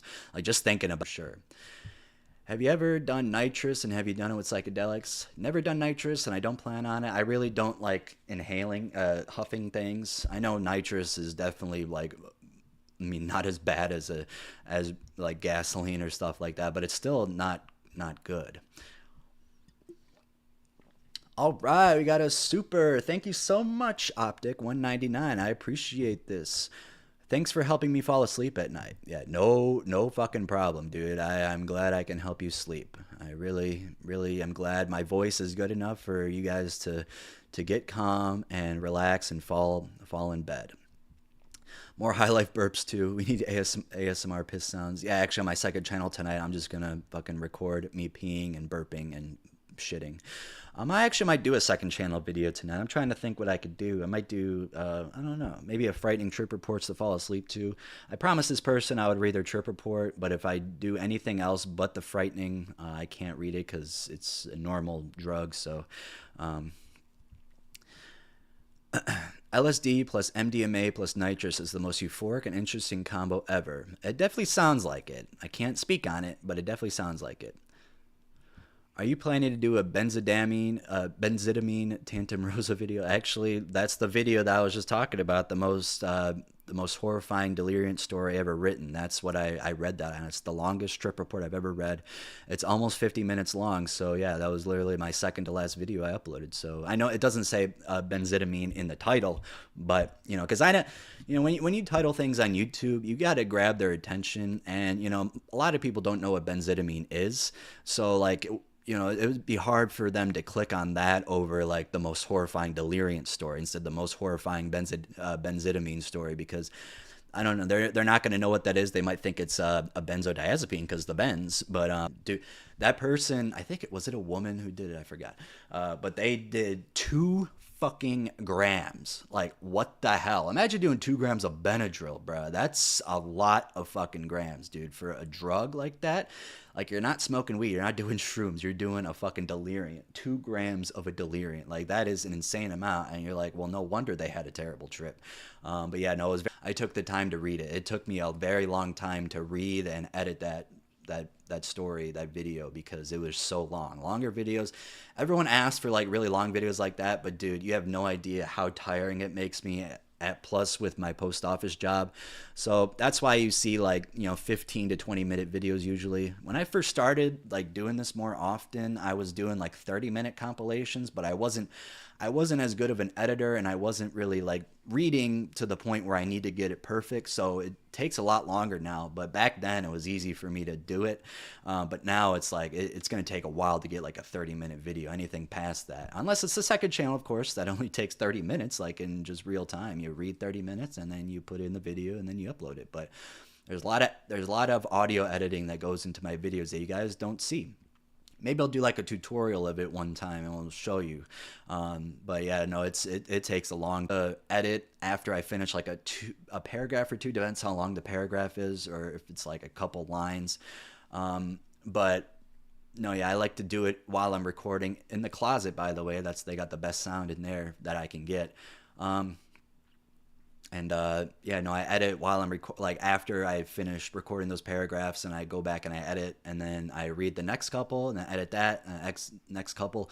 So when I do officially go listen to it through, when I actually start really editing, it's not going to take me as long because I already cut out the parts that I don't need and that I did, and it's just really cutting out the breaths and and then if I wanted to keep 2 or 3 just to see how it sounds, because I'm not sure to get rid of them at that point, that's what'll happen. And it's been that has been a lot faster recently since I've done that, but I'm still editing while I'm recording, so you just got to put that into consideration, that I'm editing for a while. That's why I had to do that steroids video. It was just a bunch of small, like five or six short stories. There's only not, the longest one was like 3 or 4 minutes maybe. So yeah, I had to help myself with that, and that was after I got home from the hospice from my grandpa. I was wide awake, so I was like, I'm gonna get this out of the way and then finish it tomorrow, and I did that. And yeah, and a lot of people are asking for steroid videos, so I did it, and finally, hey, we're here. Didn't get as many views as I thought I was going to get. Actually, my videos haven't been getting that many the past month, but I'll take whatever at this point, man. I'm just glad to be able to be on YouTube and uploading, dude. It was like, missing that for 3 weeks when it got terminated. That was not a good time, bro. I'm cutting out, am I? Oh, God. Have you ate a chocolate called Shrooms? It was weird. I think I know what you're talking about. I've seen those before. Yeah, no, I bought these Muka gummies. They're shroom gummies, and there's no psilocybin in them. It's either Amanita muscaria or 4-ACO-DMT. That's what people are saying online. So I did trip. Like, I took 3 of them, and I was like, I didn't think it was going to do anything. It said 3 to have like a really good time, really trip. It says on the package, but I'm like, dude, I've been tripping a lot recently, so I'm just going to do this and see what happens. And it was exactly like shrooms, except more anxiety. So whatever it was, it made me feel more anxious. Like with shrooms, I was not that anxious at all. And that's what I like about them, just that natural fucking shit. Frighting Trip reports to fall asleep to is the GOAT, especially when Trip just starts busting out laughing. Yeah, dude, it's funny when I come across words and then they just say some stupid shit, or they say historically laughing. Like, how could you not laugh for 5 minutes after hearing historically laughing? Like, that shit was fucking hilarious, bro. That's one of the top 5 moments in Trip Keeper history. Excuse me, bro. Sorry if you get offended by burps. Just leave the live stream then. No, I understand why people get grossed out by burps in my second channel, but that's just the point of the second channel. I really don't give a fuck. And it's almost kind of turning into another channel I got to focus on, like, just to, make sure I do good. Like, I really wanted to keep it as just really chill and not worry about what people said, because if you're following that channel, then you should know it should be like, anything goes and it's a free for all. But like, people are still fucking complaining about things. It's like, well, why are you even watching this if you know this is gonna happen? Just stick to the main channel if that's what you want. Like, but hey, that's my real side, bro. I bring out my real side in that second channel most of the time, unless it's actually like, oh, the last video I did, I really recommend you watch. It's the People Have Been Drugged. That was really sad to read. That was just a very sad video. And of course, there's people who still don't believe it. Why would they? Why would they believe people who've been drugged before? There's no reason to. Fucking, well, why?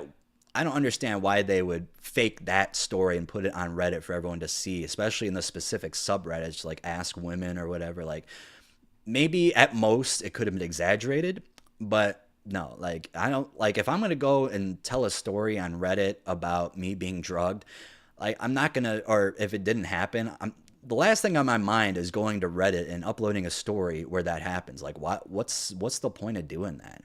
And I'm glad I got to involve the males in it too, because not a lot of people talk about that. It's mostly a female dominated thing, which is really sad. It's sad for both parties. It definitely, I mean, it happens to men. Who knows what the hell someone's intentions were, hopefully you get lucky if it happens to you, like where you just, like, your friends take you home or something. But if you got to cover your drink, you really got to cover your drink wherever you go. Just be careful. As a man, you feel a lot safer out there, like, I have to admit that. But as a woman, I could never tell you how it feels, because I'm not, because men are just very horny bastards, and most of the stuff that's on their mind when they're at bars and shit is like, ooh, I can fuck that one. Now, not me, of course. I mean, I admire women from a distance, but I'm not, like, that's not what I'm thinking. So I don't know how sick these people are who actually fucking, like, do drug these people. Like, they need to get serious psychiatric help if they do that on a regular basis, or if they've done it before. Like, they could be a repeat offender. It's just really sickening. I went into that in the video. Just go watch it. I talked about it. I talked enough about it. So, yeah, go watch it. How about benztropine? I took 20 milligrams and had a catheter that time 4 days long, and they cut me off my meds, including venlafaxine, bupropion, bupropion. Withdrawal was nasty. I think I've heard of that before. Benztropine. You'd feel like there'd be an O after the Z. Benztropine. I don't know. Yeah, but they are. It is a deliriant, it says. So let's see if there's any Arrowhead reports on it. That's how you know. Nope, there's not. All right, let's see if there's a horror story on Reddit. This could be possible, guys. The benztropine post. Okay, so is it? Oh, it's an antipsychotic. Interesting. Yeah, there's really not. I mean, there's a couple here. I don't know if they're actually, bad stories. Let's see here. Yeah, no, this is really. Yeah, no, I'll never do a video on it then if it stays like this, because there's not enough stories, and the ones that's there is like 2 sentences. So, yeah. At first, I thought the steroid videos was about anabolic steroids, and I was super confused why the first two was tripping so hard off one shot. No, yeah, I think I did. There was one story I read that was anabolic steroids. I think I forgot which one, but I try to get a collection of them. Like, people were mostly recommending trenbolone, so I had to get 2 of those, and then the prednisone, that was good. I forgot what other ones. The first one I read, they said what it was at the end, but I didn't read that part because yeah. don't try. Yeah, not delish. Not me, of course. Hi again. Oh, you're back again, posse. Posse. They still can't figure it out. I think there was a couple that were real. I think most of it is just like jankum. It's just like just a funny joke to play around. But I do think some of them were being serious. I can't speak on it. Maybe not. But I do think some of them actually, like, there's a lot of people. I mean, if you can huff things, what's stopping you from huffing a urinal cake, It's really disgusting, but hey, people do anything, bro. And I'm not saying people have never done jankum either. Like people have probably tried it. They tried to do it, but does it really work? Does it work like that? It could just be a myth, just like the urinal cakes. I don't know. I really, really can't tell you. Bro, don't try no benztropine. I was delirious, but not in a good way. No, yeah, no, I would never try it. I was just talking about reading them.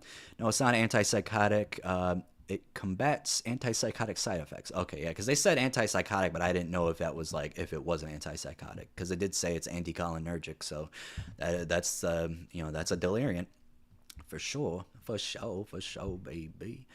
All right, we got 45 people in here. Let's get the chat going again. We finally reached the end of the chat, so let's get more questions. You can literally ask whatever you want, as long as it's a question that's not too personal. Well, no, I don't. I can answer personal questions, but just one that's not a weird question, like a weird personal. But like anything, you can ask anything. In America, that'd be really cool to do a Trip Sitters podcast there, and someone that's known lives a couple states away, so he's not too far from me. So yeah, we can definitely do it all together. That'd be fun. But what I really want to do is go on like a tour where I read trip reports to live audiences. I think that would be a really, really. Let me know what you guys think. I'll just leave in the chat. I'll wait a little bit. So, feet. Feet are good, bro. I have a foot fetish. That's what it is. I don't like sucking on toes or anything, but I do admire feet. Maybe it's not a fetish, but I'm not, TMI maybe, but I'm not like overly invested. Like I'm not going to fucking get horny to a foot or anything, but I do appreciate a good foot. Have you heard of the U.S. military made deliriants? Yes, EA 3167. That one. I did a video of the ultimate deliriant tier list. I went over that a little bit in that, and then there's BZP. They made, and it was this information that could honestly maybe be my next deep dive, but unless people probably did a video on it, so I don't want to like make another deep dive if someone already did a deep dive on it. I'm trying to send a super chat, but it's not letting me. I'll keep trying. Okay, I mean, I'm not gonna, I'm not forcing anyone to do it, but thank you for trying. Face reveal when? I've done a face reveal on Instagram, so go check it out. What is the song at the beginning of your videos? The beginning song is Alabama Railroad Town by Doug Fireball. It's a hidden gem. I've definitely made it popular now. Like it definitely got thousands of views from people looking it up. And then someone actually did, since I didn't save the full song when I edited it, someone edited it like how my intro is, but they did the whole song. So just go look up Tales from the Trip intro, Doug Fireball, and you'll see it. It's like the thumbnail is like a picture of a railroad. So yeah, I actually listen to that from time to time. I actually really enjoy it. But yeah, no, I'm so glad I decided to do that, because I was getting, changing it up a little bit. I'd find these obscure country, like indie, like folk songs. With the pedal steel, I would just slow reverb, do a whole bunch of stuff to the pedal steel part, and I was switching it. But like Alabama Railroad Town, that one really caught my attention. Everyone, and when I was doing that for like a week, and I changed it to another one, everyone was like, "Dude, you got to change it back to the other one." So it's been like that ever since. A couple years ago. Have you ever done drugs? Yes, I have. Tour sounds like a good idea. Yeah, thank you. Oh, yeah. So, all right. Well, you're the only one that said yes. So we'll have to see. Also, the Trip Report books. What did you guys think about that? Would you prefer wearing glasses or contacts? I've been wearing glasses since I was in 4th grade. So wearing glasses, and I tried to get contacts, but they wanted me to take this contact class for like an hour to learn how to put them in. It's like, bruh, can I just like can I just try it and see it on, make sure I get it, and then I can go? Like, dude, why would I have to take an hour class to fucking learn how to put on contacts? I should have fucking lied. I should have said, oh, I have already put them on, but I didn't because I'm an idiot and I wasn't thinking at the time. So yeah, I had to get these glasses. I was really looking forward to getting contacts, but I just started thinking about the downsides. You got to put them in all the time. Wake up and be like, you got to put these in, take them out before you go to bed. Some people sleep with them. Like, I know that's not the right thing to do. But no, glasses, I just put on, take them off, very, very good. Girl toes. Yes, definitely girl toes. No man toes here. Nutmeg's the best deliriant. I've heard otherwise. No shame, hope all is well. Thought of being stuck in a different like universe, like where you're just trapped as a different person. That just scares the shit out of me. And I know I almost broke through on DMT. Well, I didn't almost break through, but I got a really heavy body load, and I almost went into a different. I almost went to the DMT realm, but I didn't see anything. I saw like maybe a little glimmer, but I mostly got a euphoric body load. And let me tell you, that felt so good just sitting in the back of my chair outside. Like, yeah, that's fun. Thank you so much for the 99 pounds or Australian money. I appreciate it. Thank you. I recently took 0.45 of penis envy, took one bong rip of some dank reefer, and it hit hard. I was seeing minor visuals and my pupils were huge. I just wanted to laugh at everything. Yeah, 0.45 of penis envy is actually a good dose to do, because when I did the 0.75 a couple weeks ago, I was fucking tripping, dude. I wasn't tripping sack, but I was tripping, dude. So those penis envy are no joke. Really, really are. You got to be careful with them. So I was seeing like Into the Spider-Verse visuals. Like that's how it looked, like a cartoon all around me. And it was like it was very interesting. I enjoyed it. Have you done a report on Mandrake or Henbane? I think I might have done Mandrake once on the channel, maybe in a Delirium video. But I've been like, I think I did it on the second channel for sure, on the one of my obscure trip reports to fall asleep to. But I haven't like made a main focus to do it. Because everyone, if I make a natural delirium, it's gonna be Datura, cutting out every 1.5 minutes. Oh, okay, well that's not terrible. How do your experiences with altered states of consciousness inform your understanding of the nature of reality and the self? That's the beauty of psychedelics, man. You really start to get more creative. That's why I'm glad, like, it's bad. I would never be this creative in life. I would never probably have this idea to do this. But yeah, no, you start really thinking about what's out there. You can switch between being an atheist or being Catholic or religious, whatever, Buddhist maybe. It's all changing perspectives and just thinking about what is out there.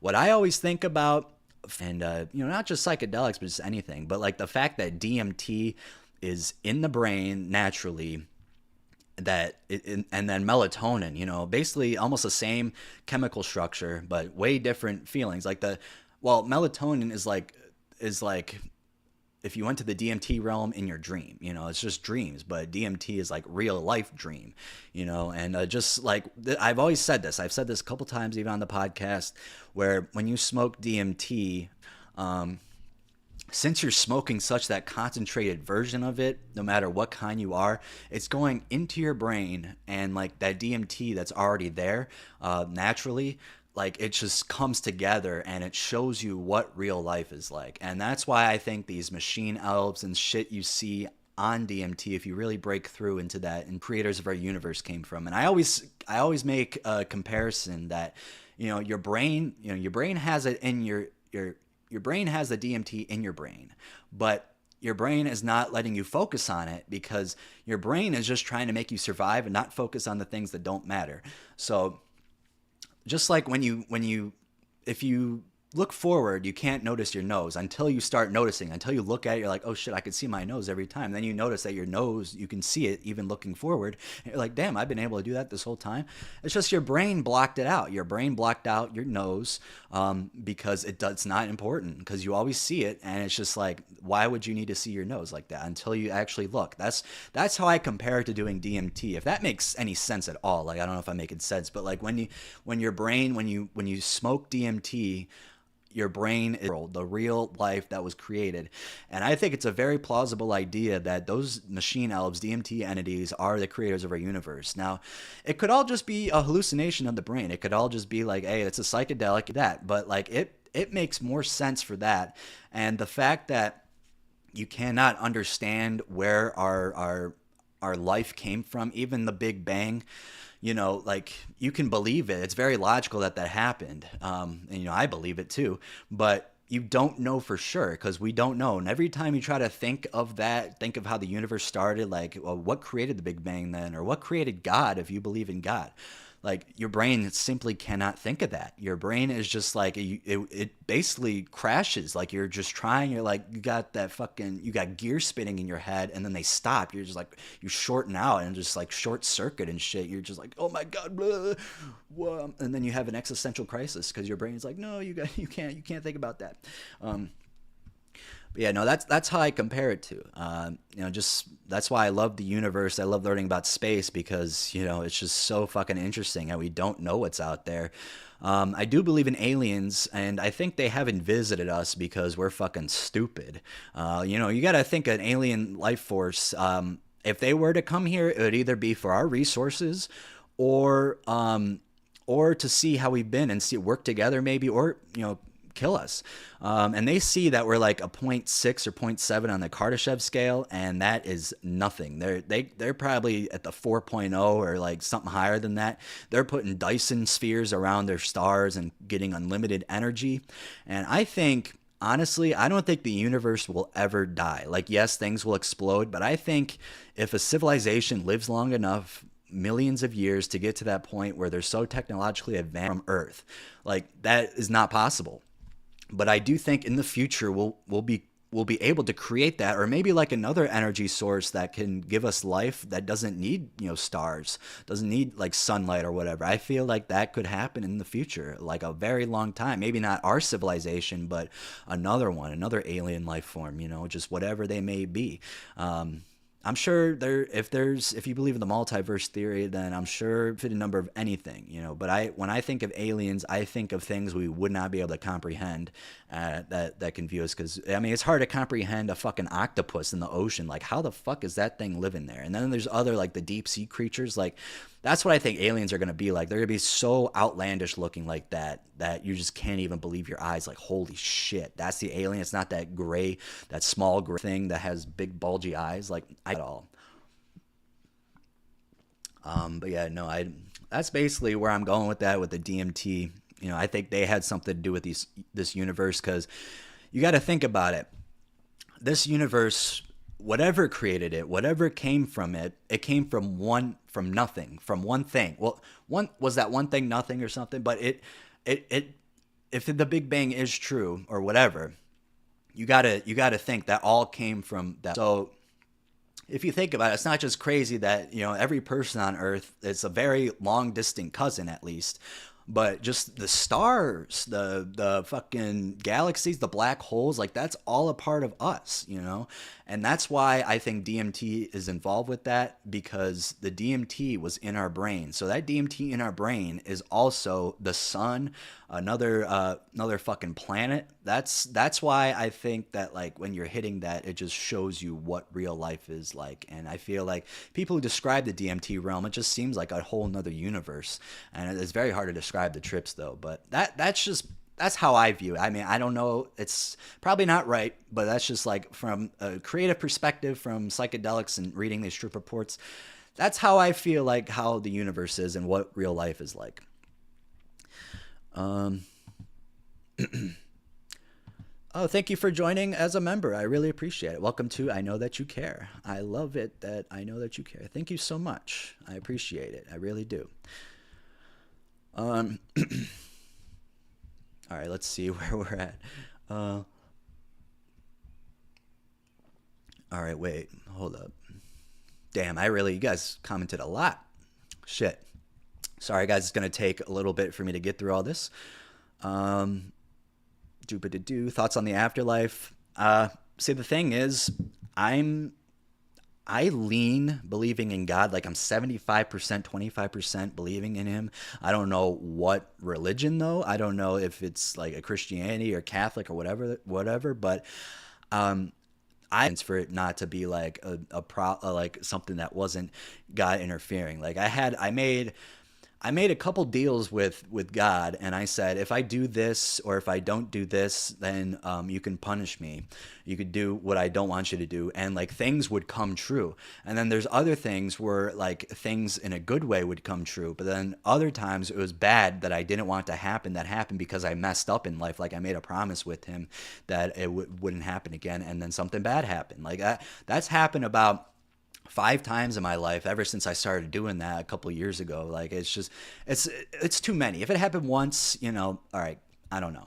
Like I'm not gonna say God is real or not, but my personal opinion, I do think there is a God, and it's tough to say because you don't know. You really don't know. All these people are relying on faith. I'm way different than that. I'm not going to church or nothing. I just believe in God. I don't know who he is. I don't know if it's the Christianity.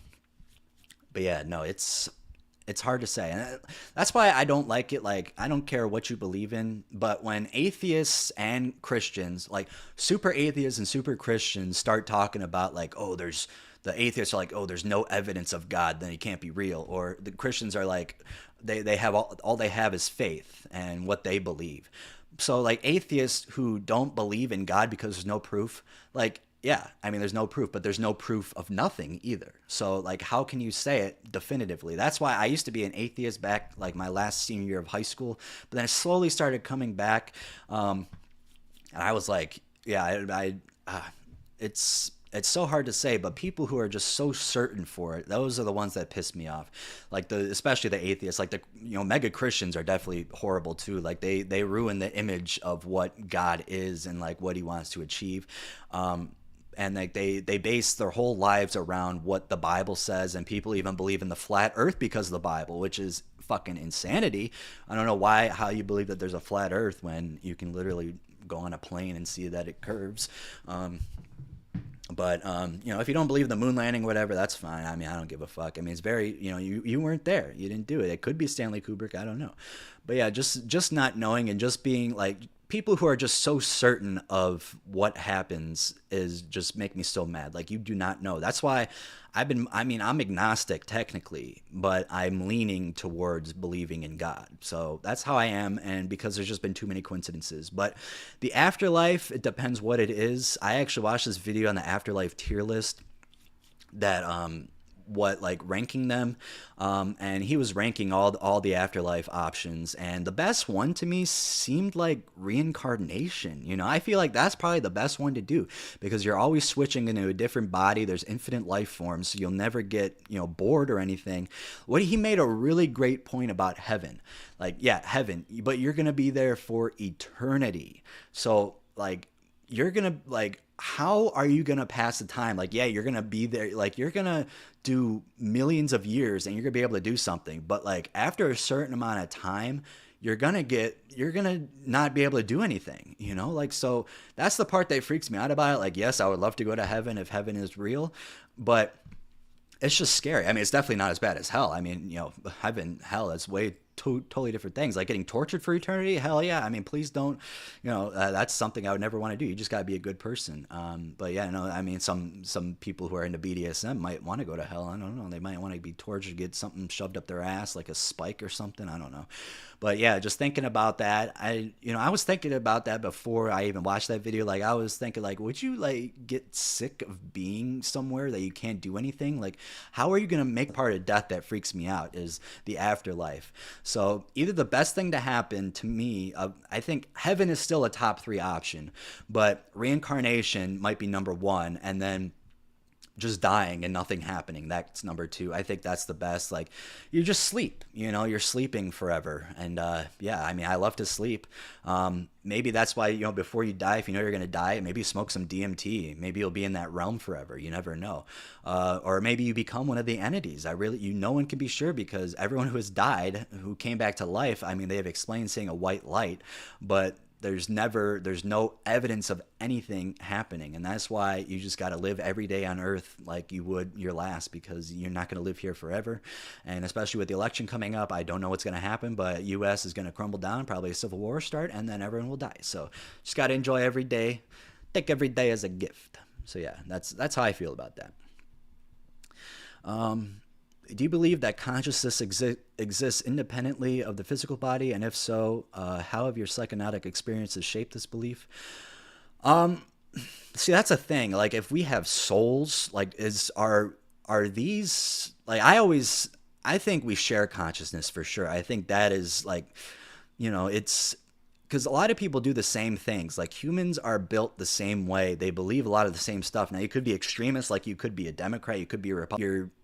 How you're embarrassed to go to a gas station and turn your head and be like, oh, I'm on gas pump 3, and the cashier being pissed off about that. Like, I thought I was the only one to think about that before, and then I saw it on a post. I'm like, damn, everyone thinks that. Like, yeah, no, it's just crazy, because I do feel bad if I ever had to. I really don't have to do that unless I'm getting unless if the receipt doesn't print at the post office for the gas receipt, because you have to get a gas receipt.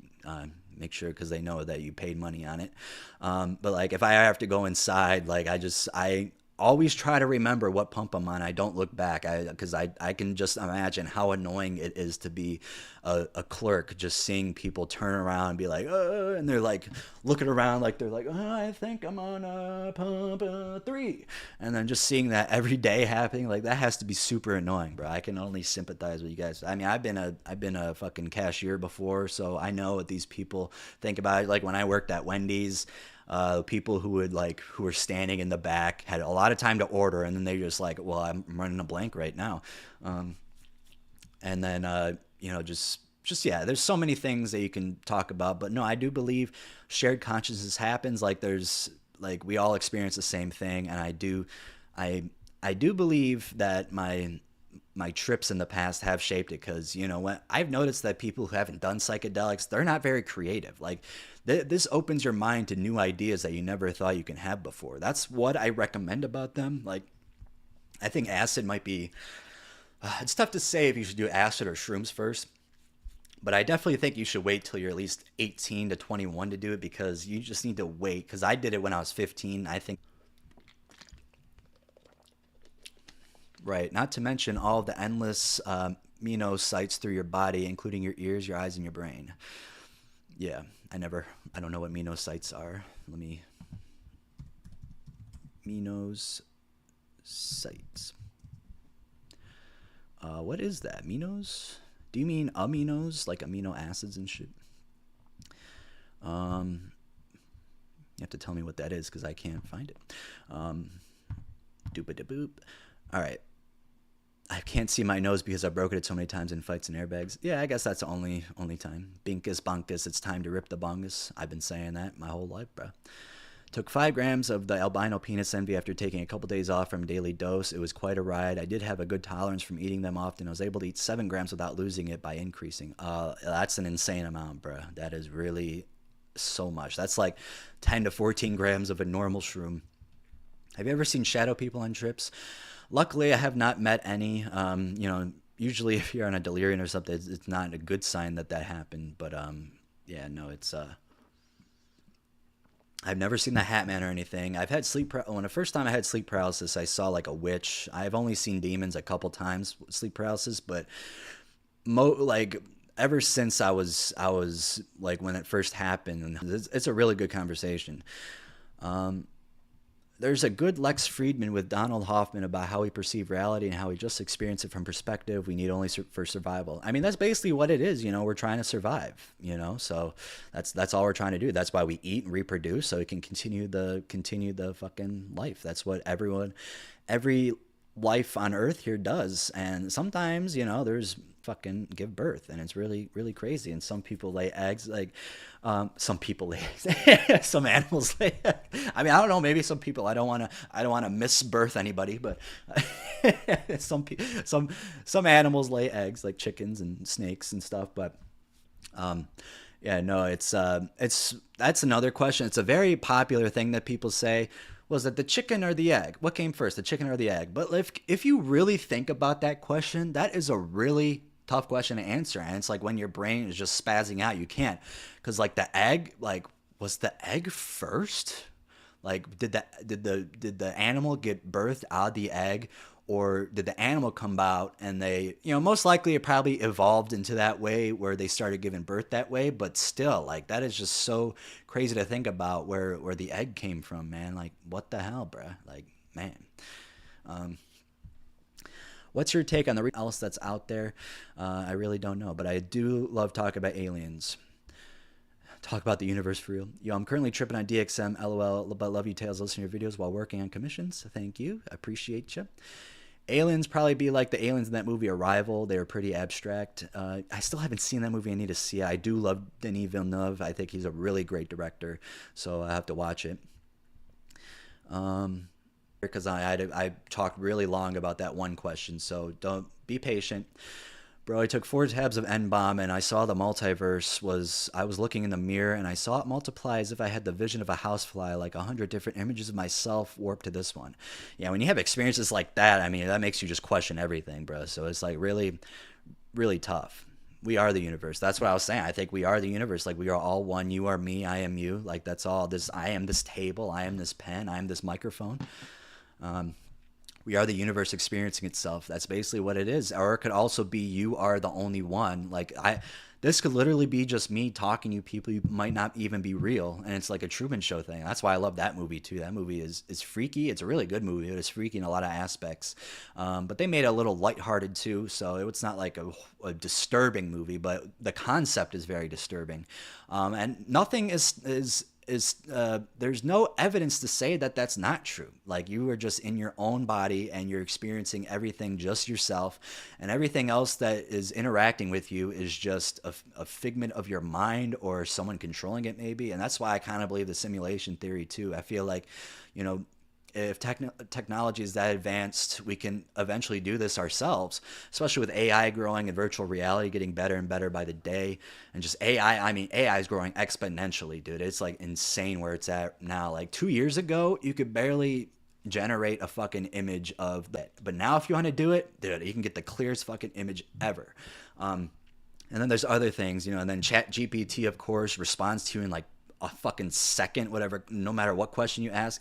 Now, makes me sad that I can't ask inappropriate questions, but hey, it'll come to that point. But yeah, no, I recently saw they had a kill switch that they, AI really fucking freaks me out. I think it's good for some things, but we are getting way too invested in it and we're relying off of it way too much now. And it's just like, we're in the beginning stages of it. And it feels like we're already we already been doing it for fucking hundreds of years now. Just how fast it's been growing over each year. Just look at each year with AI, how much it has grown. It looks like how the globe temperature looks in the past fucking couple years. Like last year, it grew so much. But yeah, that's like what AI, it's, oh man, it's so fucking freaky, dude. I really don't want robots to take over. They are, bruh. But down the line, and yeah, it's gonna suck. It would have let me send a super chat for whatever reason, so I guess it's the next best thing. Yeah, hell yeah, thank you. Thank you again for joining. We're Earth, we are everything, and everything is us, brother. Yep, you made it, Greg. It is anti-trip keeper smoothness. I shook hands with Jesus Christ in my dream. Pretty cool dream. I don't think God is the one we talk about in church. I think God is something else. It's all the universe. Yeah, that's like, I'm starting to believe that too. Like, it's hard to say though, because you can't say. But yeah, the Bible is proof though. Yeah, but the Bible is still at the end of someone wrote, and you're going off of that. It's just like it's hard to say. Like that's the problem. Like if you're really a really religious person, then you're gonna believe the Bible was made for the purpose of the universe and everything. But if you look back, like everything on Earth is basically the same things that's been happening for thousands of years, except we're just in a different era. Like now it's technology, but before, like even the same things happen. Like that's just how it is. And I feel like Earth has not changed since that Bible was written, but it's hard to say. If you believe in the Bible, like, I mean, yeah, I go for it. I'm not gonna judge you or anything. I'm definitely not going to judge you, but it's just hard to say if that's what it is. But I can't say I've never fucking like read it fully, but I they talk about that is still to this day. But like I said, that's just what Earth is like. Like things been happening for a long time now, and yeah, it's just the same things, same shit, different day. But yeah, no, it's yeah. Everyone has their own opinion of what God is, and one is not any less superior than the next God. The next God is everything and everyone. We just choose what qualities are deemed holy, and therefore nothing can be. Exactly. If anyone claims to know the truth, they lie. Yeah, unless you're like fucking, you literally are a time traveler that remembered, or like you reincarnated as someone and you remembered your last life. That's what I like about the birthmark theory, where you have your birthmarks. That's where you died last life, and yeah, you just don't remember each life, and you're experiencing a new one, but it just feels like you're just experiencing one. But yeah, I don't know. Globehead. Oh my god. Reincarnation cool till you reincarnate into an untouchable for 7 lifetimes. Yeah, I guess so. Is that a flat earth term? Globehead. Christian here. If you ever want to discuss the world, let me know. I got my opinions, man. You got yours. Like I said, I'm leaning Christian, Catholic, but I cannot be for certain. Globehead is an insult flat earthers use. Yeah, it's funny getting insulted by flat earthers. Like it's so funny. That's like being called racist by a Nazi. Y'all heard B.O.B.'s song Flatline? Yeah, I think he's a flat earther, isn't he? Yep, that's what he said. Okay. This is a good comment section, you guys. I appreciate it. Trumpet flowers, my brother told me, are almost as crazy as Datura. It's basically the same thing. At Angel's Trumpet, it's Brugmansia. I agree, consciousness is simply no different than the world around. It's infinitely connected in ways we never understand, and we never will understand. We might never, like, when you die, you might just die and be infinite blackness forever, and you'll never know. But you might know. There might be, like, I've had ghost experiences before. I had one. I've probably had a couple more, but the one I remember was in my laundry room when my laundry basket was shaking out of nowhere. It wasn't Ozzy. The washing machine wasn't on. There was nothing on. It just started shaking back and forth when I was on the toilet, and I was looking at it. I was like, what? I did that Mr. Krabs things where I took off my eyeglasses, I rubbed my eyes, and it was still happening. I was like, holy shit, what the fuck is that? My house was built in the 30s, so, I mean, it looks newer. It definitely doesn't look like a 30s house, but, I don't know what the hell happened in this house before. There could be demonic spirits. There could be good spirits, but, nothing has happened. I've heard noises a lot, but mostly it's probably just animals on the roof, but that's one experience that was just unexplainable to me. I really don't know what happened. Like, it was weird, and, like, did that even really happen to begin with? Like, was I tripping? I was sober though, but yeah, I remember that vividly, very vividly. And I went to go check if Ozzy was in there. I got up from the toilet really quickly, and he was in my room. He was not in the laundry room. So just seeing that laundry basket shake back and forth like that was just really weird. And that's like my only true ghost experience, if you want to call it that. I don't know what it was. It could have been another life form in the Matrix that came by and shook it. Either way, they can call that a ghost too. Who would win in a fight, UPS versus USPS versus FedEx? UPS would definitely win. If you guys work there, no offense, but I had a terrible experience with them over the summer. I ordered a bed. I had bronchitis, and I really needed a bed because my back was really hurting. I had to sleep on the couch most of the time because the bed was just so uncomfortable. I'm like, I need to get a bed. I don't care if they have to deliver it, because I deliver heavy shit like that too. So I delivered a bed set with the mattress. And they have dollies in their truck, so this was what crazy. My mouth was dry, my throat hurt, and I just felt very fatigued and had a fever. And this fucking FedEx driver pulls in front of my driveway, gets the packages and throws them at the front of my driveway and just leaves it there.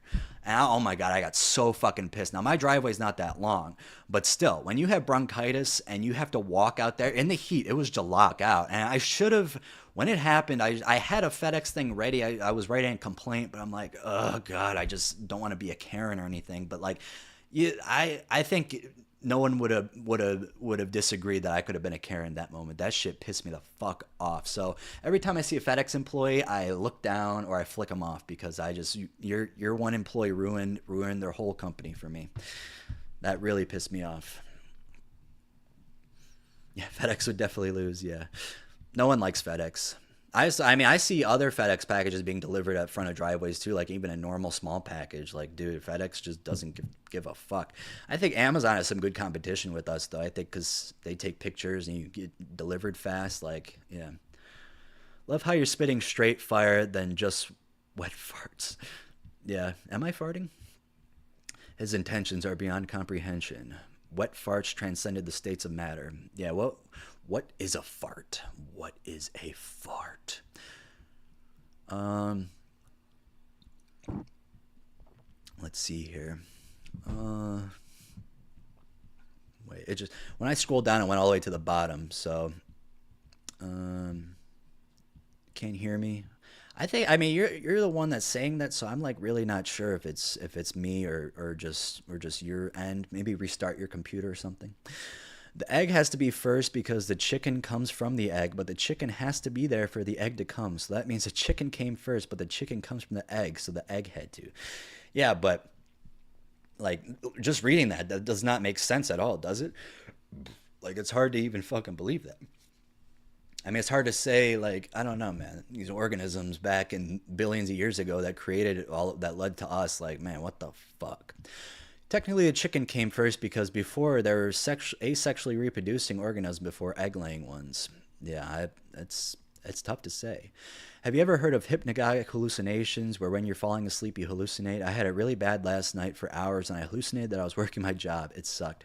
Yeah, I've heard of those before. It's kind of almost like a lucid dream, maybe. But yeah, no, I had a really bad one where I hallucinated I was driving my car when I had my Buick Park Avenue on this road that was close to where I lived before, and I just like it was. I basically delayed myself and I fell back in the chair and I was still driving and I could see the inside of my car looked so fucking realistic. Like I don't know if that's what that was or just really lucid, but man, when I like closed my eyes while I was driving, I shook the fuck awake, dude. Oh my God, bro. Like I've never twitched so hard in my life until that moment. That shit was insane. Dude's enlightened. Hell yeah. Squinting with one eye after one bottle of red wine. Yes. Deep talk with tales from the trip on a lovely Thursday. Yes, I'm glad. I just love having deep conversations because it's just so much fun to talk about. You think there's being on other planets that knows what happened when they die? There could be. I don't know. I mean, there's probably beings on fucking planets in our solar system, like Mars. Who's to say? Like, there's got to be organisms on there somewhere. And then, Titan, one of the moons, Saturn or Jupiter, that could hold life. Even though, so I always said this, even though they have like methane lakes, like if whatever happens, like life can adapt to that. So if you have methane lakes, then you can have organisms that can be fine in that. Like for us, it would be terrible if we had methane lakes, but like for them, maybe they thrive in it, they live in it, and that's why you never know like what's even in our solar system. But I feel like in our solar system, there's no consciousness like us for sure. It definitely cannot be, because really the only planet that you can walk on that you won't die from right away if you have the right equipment on is Mars. Neptune is just way too far away. Pluto is so far. Well, that's not a planet. R.I.P. Pluto. But yeah, like Uranus, that's like Neptune is very scary to me, and then Jupiter is fucking gigantic. Like I can't see things living there. Like it just seems very impossible. But I don't know, maybe there is. But that's why I like researching the moons, because there might be some life on there. Though what if there is life out there? They might be too far away, or they don't care about us, and we just have too big of egos to fucking understand. Aliens don't want to visit us because we're fucking stupid. I saw shadow people and heard voices too, which was a nice bonus. Melatonin is no joke, even at low doses. Yeah, the low doses on melatonin is what you should actually take if you you want to go to bed. Taking more high doses, like that's not going to help anything. Imagine if Trip Keeper was just an AI and he was not real, bro. Conspiracy theory. Yeah, wouldn't that be something? Beep bop boop beep boop. When I post my trip report later tonight, it's really going to throw a wrench in things. All right, just be careful, I guess. Um, do. Chat, what's your craziest trip? Okay, mine was when I took ayahuasca. Mine was definitely the in a couple minutes, I guess. So get out your last questions, and I'll try to answer them. Bro, how you get bronchitis in July? I'm still asking that question. I really don't fucking know. It happened out of nowhere, dude. I remember it pissed me off because my supervisor at the time, when she was subbing, I had one loop left at the post office, or two loops. It was one street, and then you just park in the middle and do the two sections of it. So it's like 20 to 30 minutes long. And that was the last part I had to do. But I felt like I was going to pass out. And I felt like that for a while, and I was still doing it. And then I called her and said, oh man, I don't think I could do this. I feel like I'm going to pass out. I might die.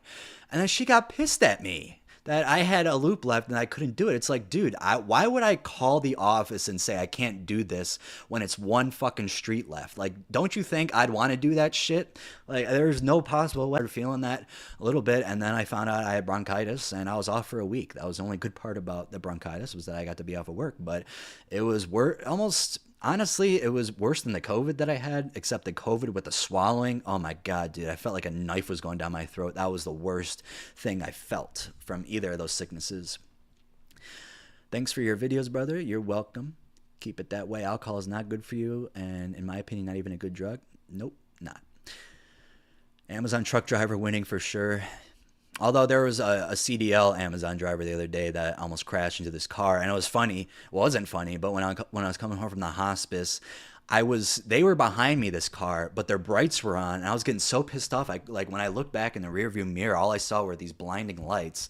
And then I switched over into the other lane, and they passed me. I went behind them. And then the truck that was in the lane I switched into was switching into the lane I was in. I was like thinking if that could have been me over there. And I would have been like, if I was faster, because I like to go at least 80 on the fast lane, at least 75 to 80 at all times, because that's what the fast lane is for. So like if I were to drive fast or something, and that Amazon CDL driver did not see me, shit, like that's fucking terrifying. I'm afraid of these damn semi trucks, dude. Did that pride 10 minutes before this old lady asked me if I was okay. Laughing loud, I ran away. Yo, Barack Obama. That's so cool. Hello, citizens.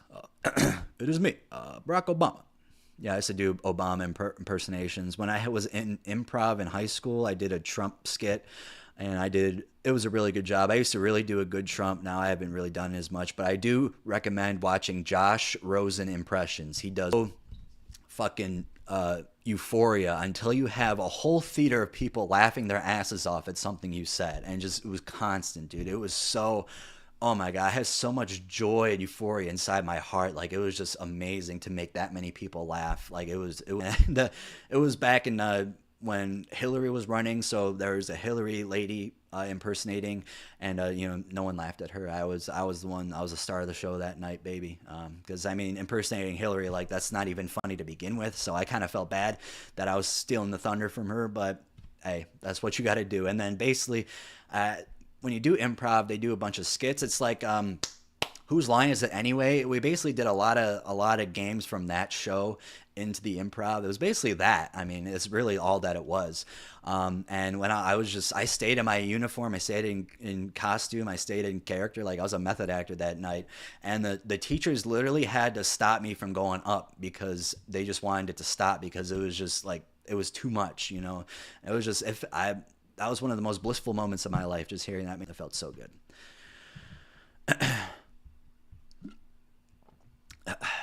Planets honestly probably conscious themselves. Yeah, who knows? I mean, rocks, fucking, are they living? I mean, they were once something, right? So, like, I don't know. I guess you can consider everything in the universe having some level of consciousness. Yeah, I think it's just we all, all interpreting it different, just like how animals, they interpret their consciousness differently. Like, definitely us from a fish. Like, I think they do all have consciousness. They just they just can't have thoughts like we do, and we can speak and, you know, talk and do that kind of shit. So yeah, it's all different. Would you consider existence itself a form of consciousness, or would you consider something be able to perceive consciousness? It's really tough to say. I mean, you know, something might be can become a pen on salvia, then every atom in the universe probably is aware of its own existence. Yeah, it could definitely be. And then that opens the question, hey, and then that opens the question of if there are forms of consciousness that we will never experience and will never be known to conscious things. Yeah, it's such a rabbit hole of shit you can go into. Holy shit, we got 41 people back in here. It got down to 11, so that's why I was like worried about leaving. 41 people came back. Because it got down, I thought like people were leaving, so I was like, well, I might as well go then. But, all right. We love you, Trip Keeper. Thank you. I love you too. Yeah, don't forget to join the Discord, guys. I got the link in my channel description, so go check that out. I have a dropper and bottle of melatonin. They recommend 10 milligrams, which is absolutely insane. I chose the dropper so I can take 0.5 to 1 milligram, but if I use the stuff every night, I get crazy hallucinations. Yeah, I don't like taking melatonin or stuff like hydroxyzine because it just makes me feel so, like, terrible the next day. Like, I feel so fucking groggy, and it's just not worth it. Like, yeah, you get good sleep, but it's almost too good and you don't want to wake up. Like when I took hydroxyzine, I went home from the hospice because I couldn't sleep. I was up to like 1 o'clock, 1:30, so I had to take it. And next thing I knew, it was 10 in the morning and my mom was knocking on the door and was like, hey, grandpa died. I'm like, oh, well, that's a nice thing to wake up to. I just heard knocking though. I'm like, what the fuck? And I just felt so tired. Like, yeah, no, it was not a good day. Now, it hasn't happened every time, but most of the time. And you definitely don't want to take more than one 25 milligram capsule. Whose Line is such a good show. Yeah, I really wish they had the original cast there, dude. Like, it was such a perfect storm of people. Like, Drew Carey wasn't as good as, like, the fucking being in the skits, but he was a really good host. But I do like Colin Mockery and Ryan, whatever his last name is. They were such an iconic duo. Wayne Brady, you know, he added some flavor. The universe almost has to be aware of its own existence. There are too many repeating patterns, inception, and mindful evolution for it not to be. Yeah, it's like such a tough thing to say because like you really don't know, like universe. Like also I have another thing where I think that we're just like just thinking about what's inside of things that just keeps on going on, because I think quarks, or maybe they came out with something else, that are the smallest things in the universe. Something has to make that up. You know, it's not just nothing like in it. Like it can't be just made of nothing. You know, so there is something inside of that. There's always something inside of something. So for all we know, we could be like little like cells inside of a living thing, and the universe might be that living thing. We just might be really small. We're just like that little, like we're atoms made of it. Like I don't know how small we would be compared to the universe, like us humans, but like you got to think about the animals though. Like I guess, I mean, there's different species of microorganisms, but like our cells and shit too, like you know, not different species of it, but like just different ones. And yeah, like I thought about that a couple times too, and that could be a plausible thing as well. Like we could just be just very small things making up the real thing, and then that universe could be inside of another universe, and then that could be the multiverse, and it keeps on going and going and going. So that's like another thing, like infinite number of things. Like that's the stuff you kind of think about.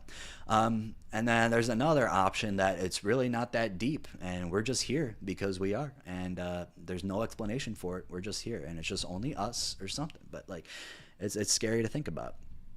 Yes, I do. Mavs in 4. Yeah, we'll be lucky if that happens. Try music. Yeah. Do we have any other girls in the chat? Yes, I'm a female. Yes, I'm a girl. Let's go. Ooh, we got girls in here. Yay. Will you guys date me? No, I'm kidding. This fucking the fucking demographics for my channel is like insanely male dominant. It's like 89% to 11 or somewhere around there. It's at least 85 to 15, dude. It's so crazy. So it's actually pretty interesting to see, you know, women actually here. So appreciate it. I'm a girl, I guess. Jake Byers, are you? Trip Keeper, when are you coming out as a big old lesbian? I think I already did that when I read my lesbian erotica on my second channel. I think I was pretty much straightforward there. but I do have to pee 7 people. I think that was just a one-time thing, but please don't go. Stay on here. I will probably say a little bit after 8 maybe or something, so just letting you guys know. That's it's 7:47 right now, so I'm gonna go to the bathroom really quick, so hold up.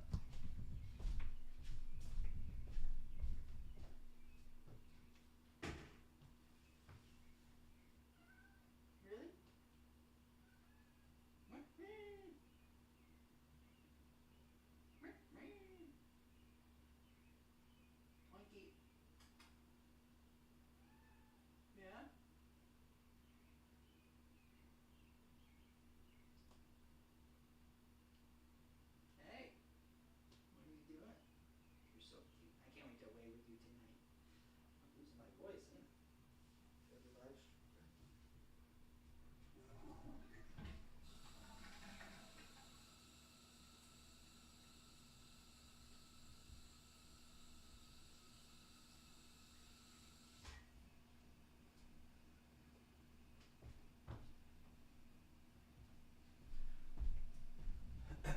Coming back, guys. I got a video idea for the channel I just thought of. The absolute horror of peeing and then putting your cock away and then pee drips down your thigh. Terrifying. I'm a mom. Is that still a girl? I guess. I mean, have you ever done Seroquel? No, I'm glad I haven't. I don't ever want to do it. I've heard so many bad things about that. So, um,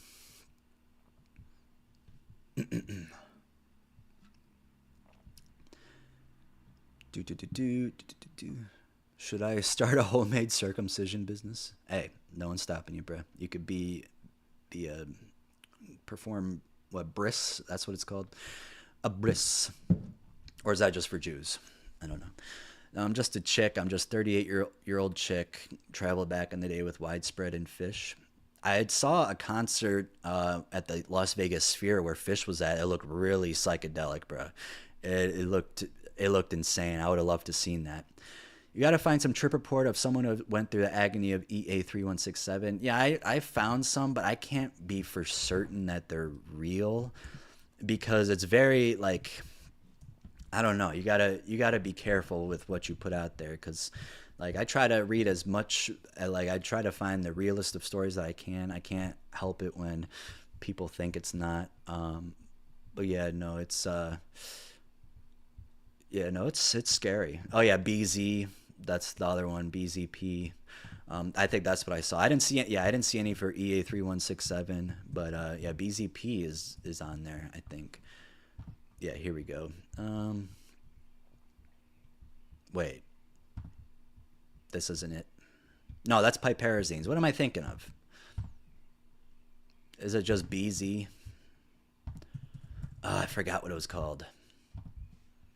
BZ. Okay, yeah, here we go. BZ. I knew it was BZ something. Yeah, there's QNB. That's what I was thinking of too. It's the same thing. EA2277 Agent Buzz. Yeah, there's only a couple trip reports for it. And yeah, who knows? Lab notes. There's one. It's not very long. And then this one, Edgewood Arsenal, Army volunteer account.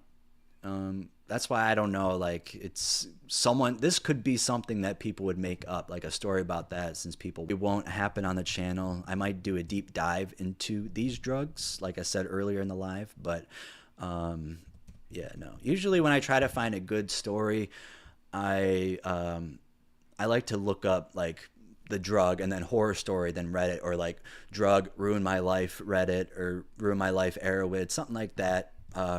Drug psychosis, whatever the drug may be, and read it. And definitely got to be more real than they're not. So I gotta ask, bro, what's the problem with you and this absolute horror of milking the shit? Yeah, no, it just became kind of an inside joke with the audience. Like, I didn't really, I mean, I didn't start it. When I started naming my videos like that, similar like that, people just slowly and slowly started getting a bigger and bigger joke about, like, just saying whatever the fuck, like the excruciating terror of pooping your pants or something like that. Like I'll get replies and stuff, my comments on Instagram and shit, just saying something like that.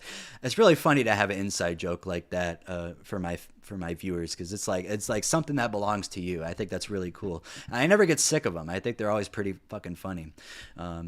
They're so entertaining to read. So yeah, that's always a good comment to leave in my videos. Just absolute horror or whatever horror. Hey, get down from there. Don't go on the sink. Come on. Don't go in the cabinets. You're gonna be stuck up there forever. My ice water melted. I made a drug PowerPoint using Arrowwood for fun. Hey, let's go see it. A Viagra trip report would go crazy. Yeah, I did a Viagra. Like, you talk about, like, I don't know what you're asking me, like an actual diaper, like a baby diaper. Because no, I haven't. Did you ever do a video on 4-HO MET? I don't think I've done 4-HO MET. But let me look it up. I know I've done like 3-MeO PCP. 4-HO MIPT, I think, but I don't. Let me check. Maybe there was one story involving it. Okay, no, I did 4-HO DIPT. That was it. So no, I haven't done that yet. So yeah, I like to do research chemical stories. I think those are pretty fucking interesting. Yeah. Well, there's 43 people, and it doesn't feel like, no, there's 33. When I got my first dab pen, my friend hit a blinker off in my car, so when I got home, I took 2 massive hits. My reality melted away. This opened my eyes to fragile consciousness and altered reality. Yeah, it doesn't take a lot, dude. Like, something like that, a blinker, fucking dab pen, whatever the fuck. Like, you know, getting too high can really open up your mind. And I think at least if you smoke weed, you'll be a little creative, but you won't get that full creativity without doing like a psychedelic at some point. That's just how it goes. So yeah, not recommending anything, but you know, people are gonna do what they want to do. Time after time, I'll find you. I will find you, and I will kill you. You like working at the post office or not? You know, I used to answer this question negatively. I used to not like it a lot, but it's gotten a lot better recently at our office, at least. I don't know what it would be like at a different office, but for our office specifically, I like going into work. I got my own route after doing this. Ozzy, stop it.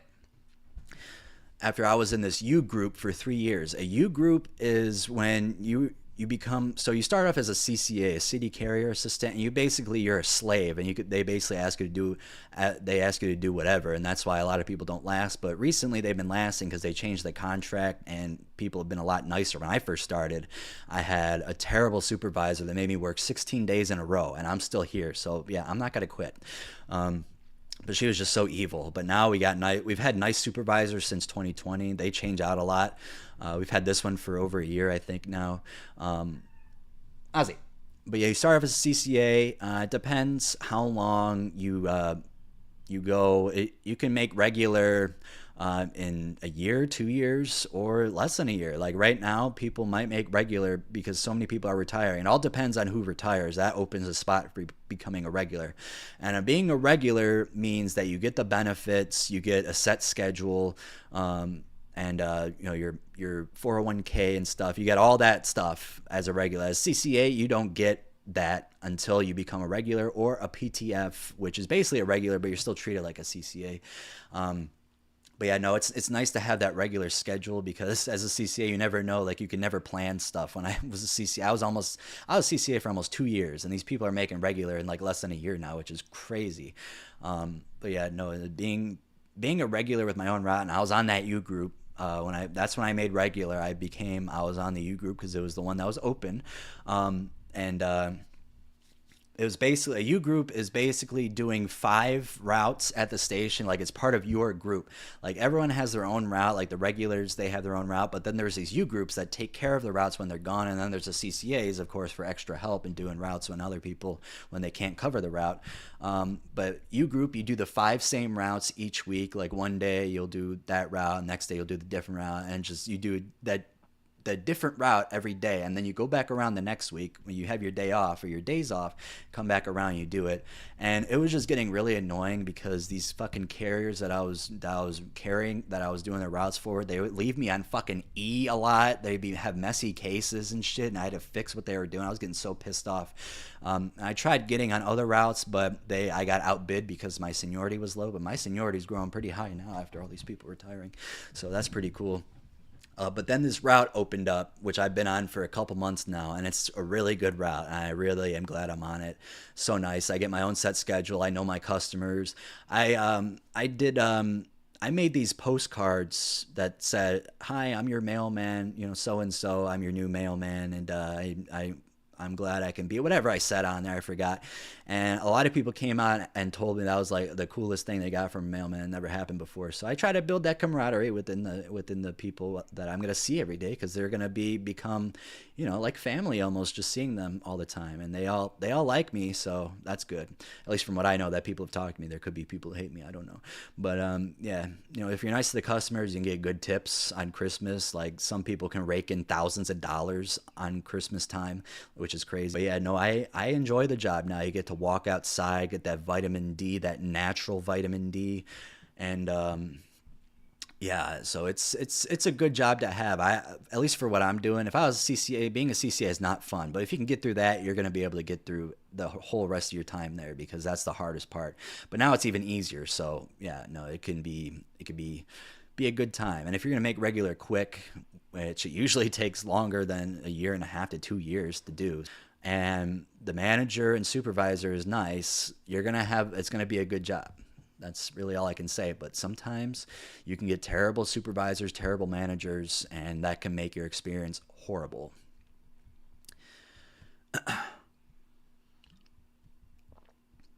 Let's see. Then we got a lot more questions from that. Cool. Would you rather have unlimited bacon but no more games, or unlimited games and no games? Huh? You mean unlimited games and no bacon? I don't really play games, and I don't really eat bacon as much. I love bacon, but it's very unhealthy for you, so I wouldn't even care if I missed either of them. Mail keeper, yes. What was the first real drug you ever did? I've answered this a couple times, but if you're new here, the first drug I ever did, surprisingly, you'll never guess this, but it was Lyrica.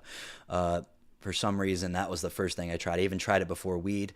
Well, no, I drank alcohol before that, but like counting out as like an actual, like real, like something, like a pill or like anything, like alcohol is a drug, but like that's like, I wouldn't count that as like the first drug you've done, because that could be the first for everyone's, but it was pregabalin, Lyrica, and yeah, that was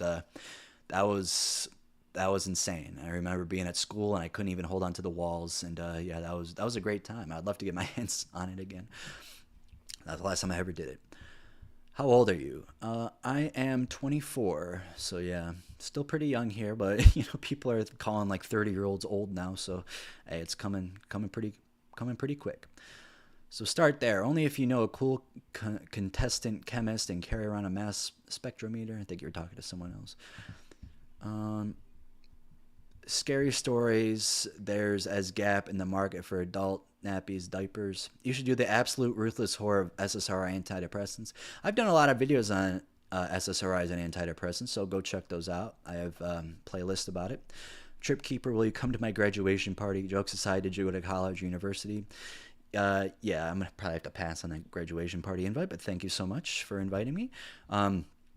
But yeah, no, I went to a community college, and I quit once I got this post office job. And yeah, it would be really hard to go to college and have this job at the same time.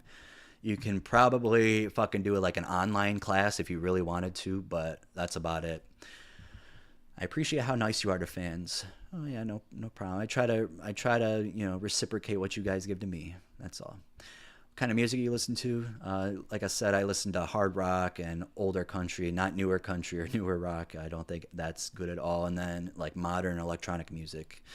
Um, do dogs really hate the mailman? Yeah, a lot of them do. There's some good dogs that are trained who actually like know that we're not a threat. But shit, I'll be walking on the sidewalk, and then a car will drive by, and the dog will be barking at me out of the damn car.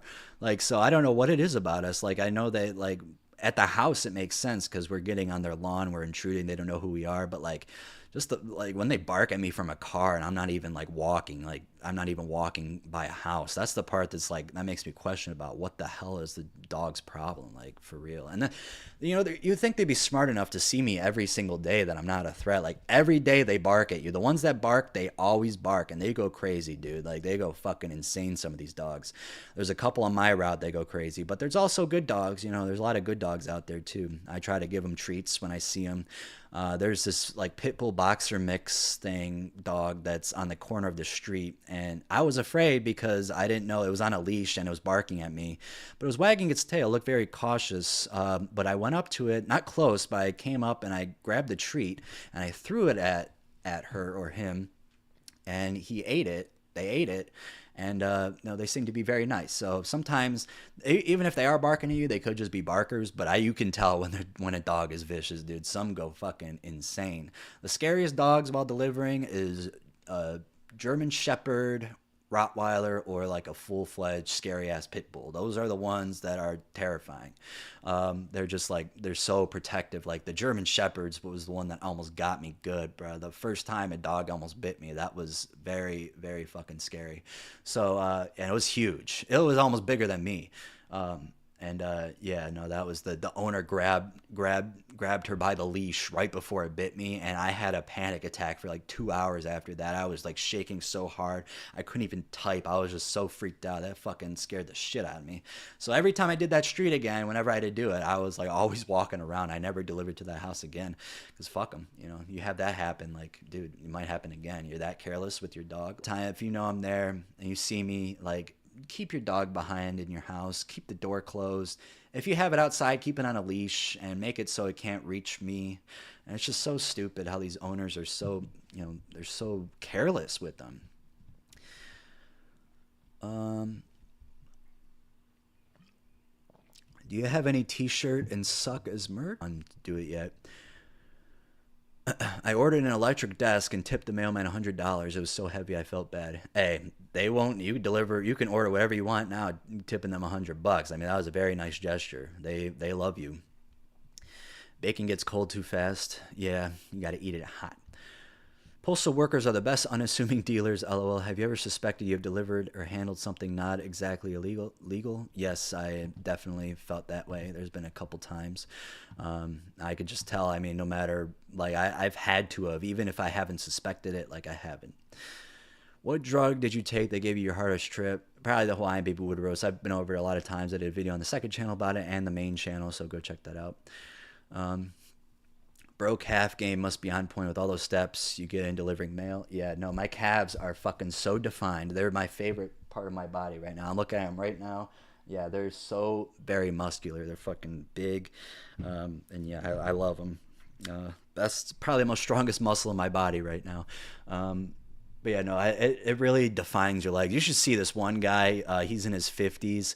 Dude, he works out too, but man, you could see like every muscle in his leg, dude. It just, oh my god, dude, it is fucking massive. His calves, dude. All the calves at the post office, they're fucking amazing looking. It feels good. It feels good. In between 19 to 23,000 steps a day.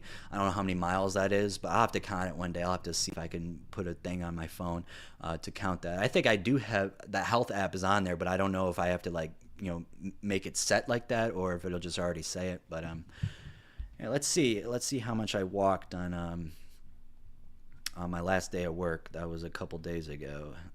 Let's see here. Let's see here.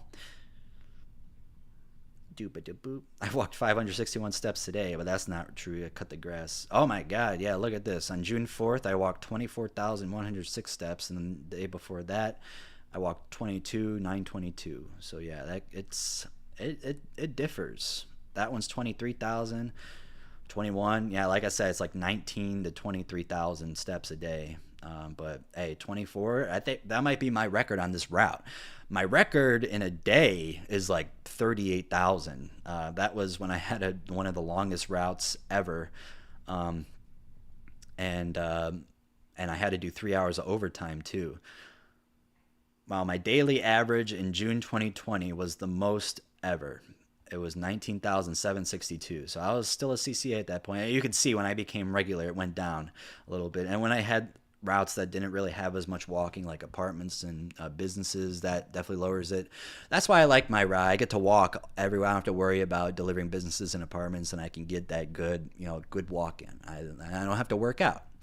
So what did you go to community college for? I went for like interactive media and stuff. That's what I was doing in high school. But hey, now that I got this YouTube channel, I really didn't need the college, right? So, I already knew what I was doing. I mean, I learned some things, but basically I'm going to college for what I'm doing now. So, yeah. Doop-a-doop-boop. I met a guy today with huge German Shepherd the size of a lion. It was growling at my pup like a quick snack. I mean, probably wanted to eat him. I don't know. New cafeteria video is next. Yeah. When are you doing a face reveal? Your voice sounds cute. I did a face reveal on my Instagram before, so go check that out. I have a highlight section where I did it, so go look at that. Yeah, no, I don't like. I don't like it when creators do face reveals and they start talking in the camera, like they start showing themselves, like ruins the mystique of it. So if you don't want to know what I look like, don't look. But if you really want to, you can. I'm not going to stop you. I mean, I did that for that purpose. So yeah. But thank you though. All right, we're probably going to end this here, get a couple more questions in, just get your last couple questions, and then we're going to end it. Because I think it's been a good amount. I don't play video games, so I don't even know. Yeah, no, I would hate if I saw what Mr. Nightmare looked like. That would really just make me so upset because I have a vision of what he looks like, but I don't ever want to know because his voice is too iconic. But yeah, no, if some people don't care about that, then go look. But for me, I care. Like I didn't really want to do it in the first place, but yeah. I'll probably get one more question in. Actually, I think it's about time to go. So if you guys enjoyed this, please give this live stream a like. And if you're new here for some reason, subscribe if you want to. And yeah, check out my videos. I upload very often, like twice a week. For working at the post office, that's a lot. You're welcome for the stream. Imagine me as a talking skull. Yeah. Ooh, thank you so much for the $1.99. I appreciate it. This was fun, bro. Thanks, dude. Hell yeah. Thank you for the $1.99.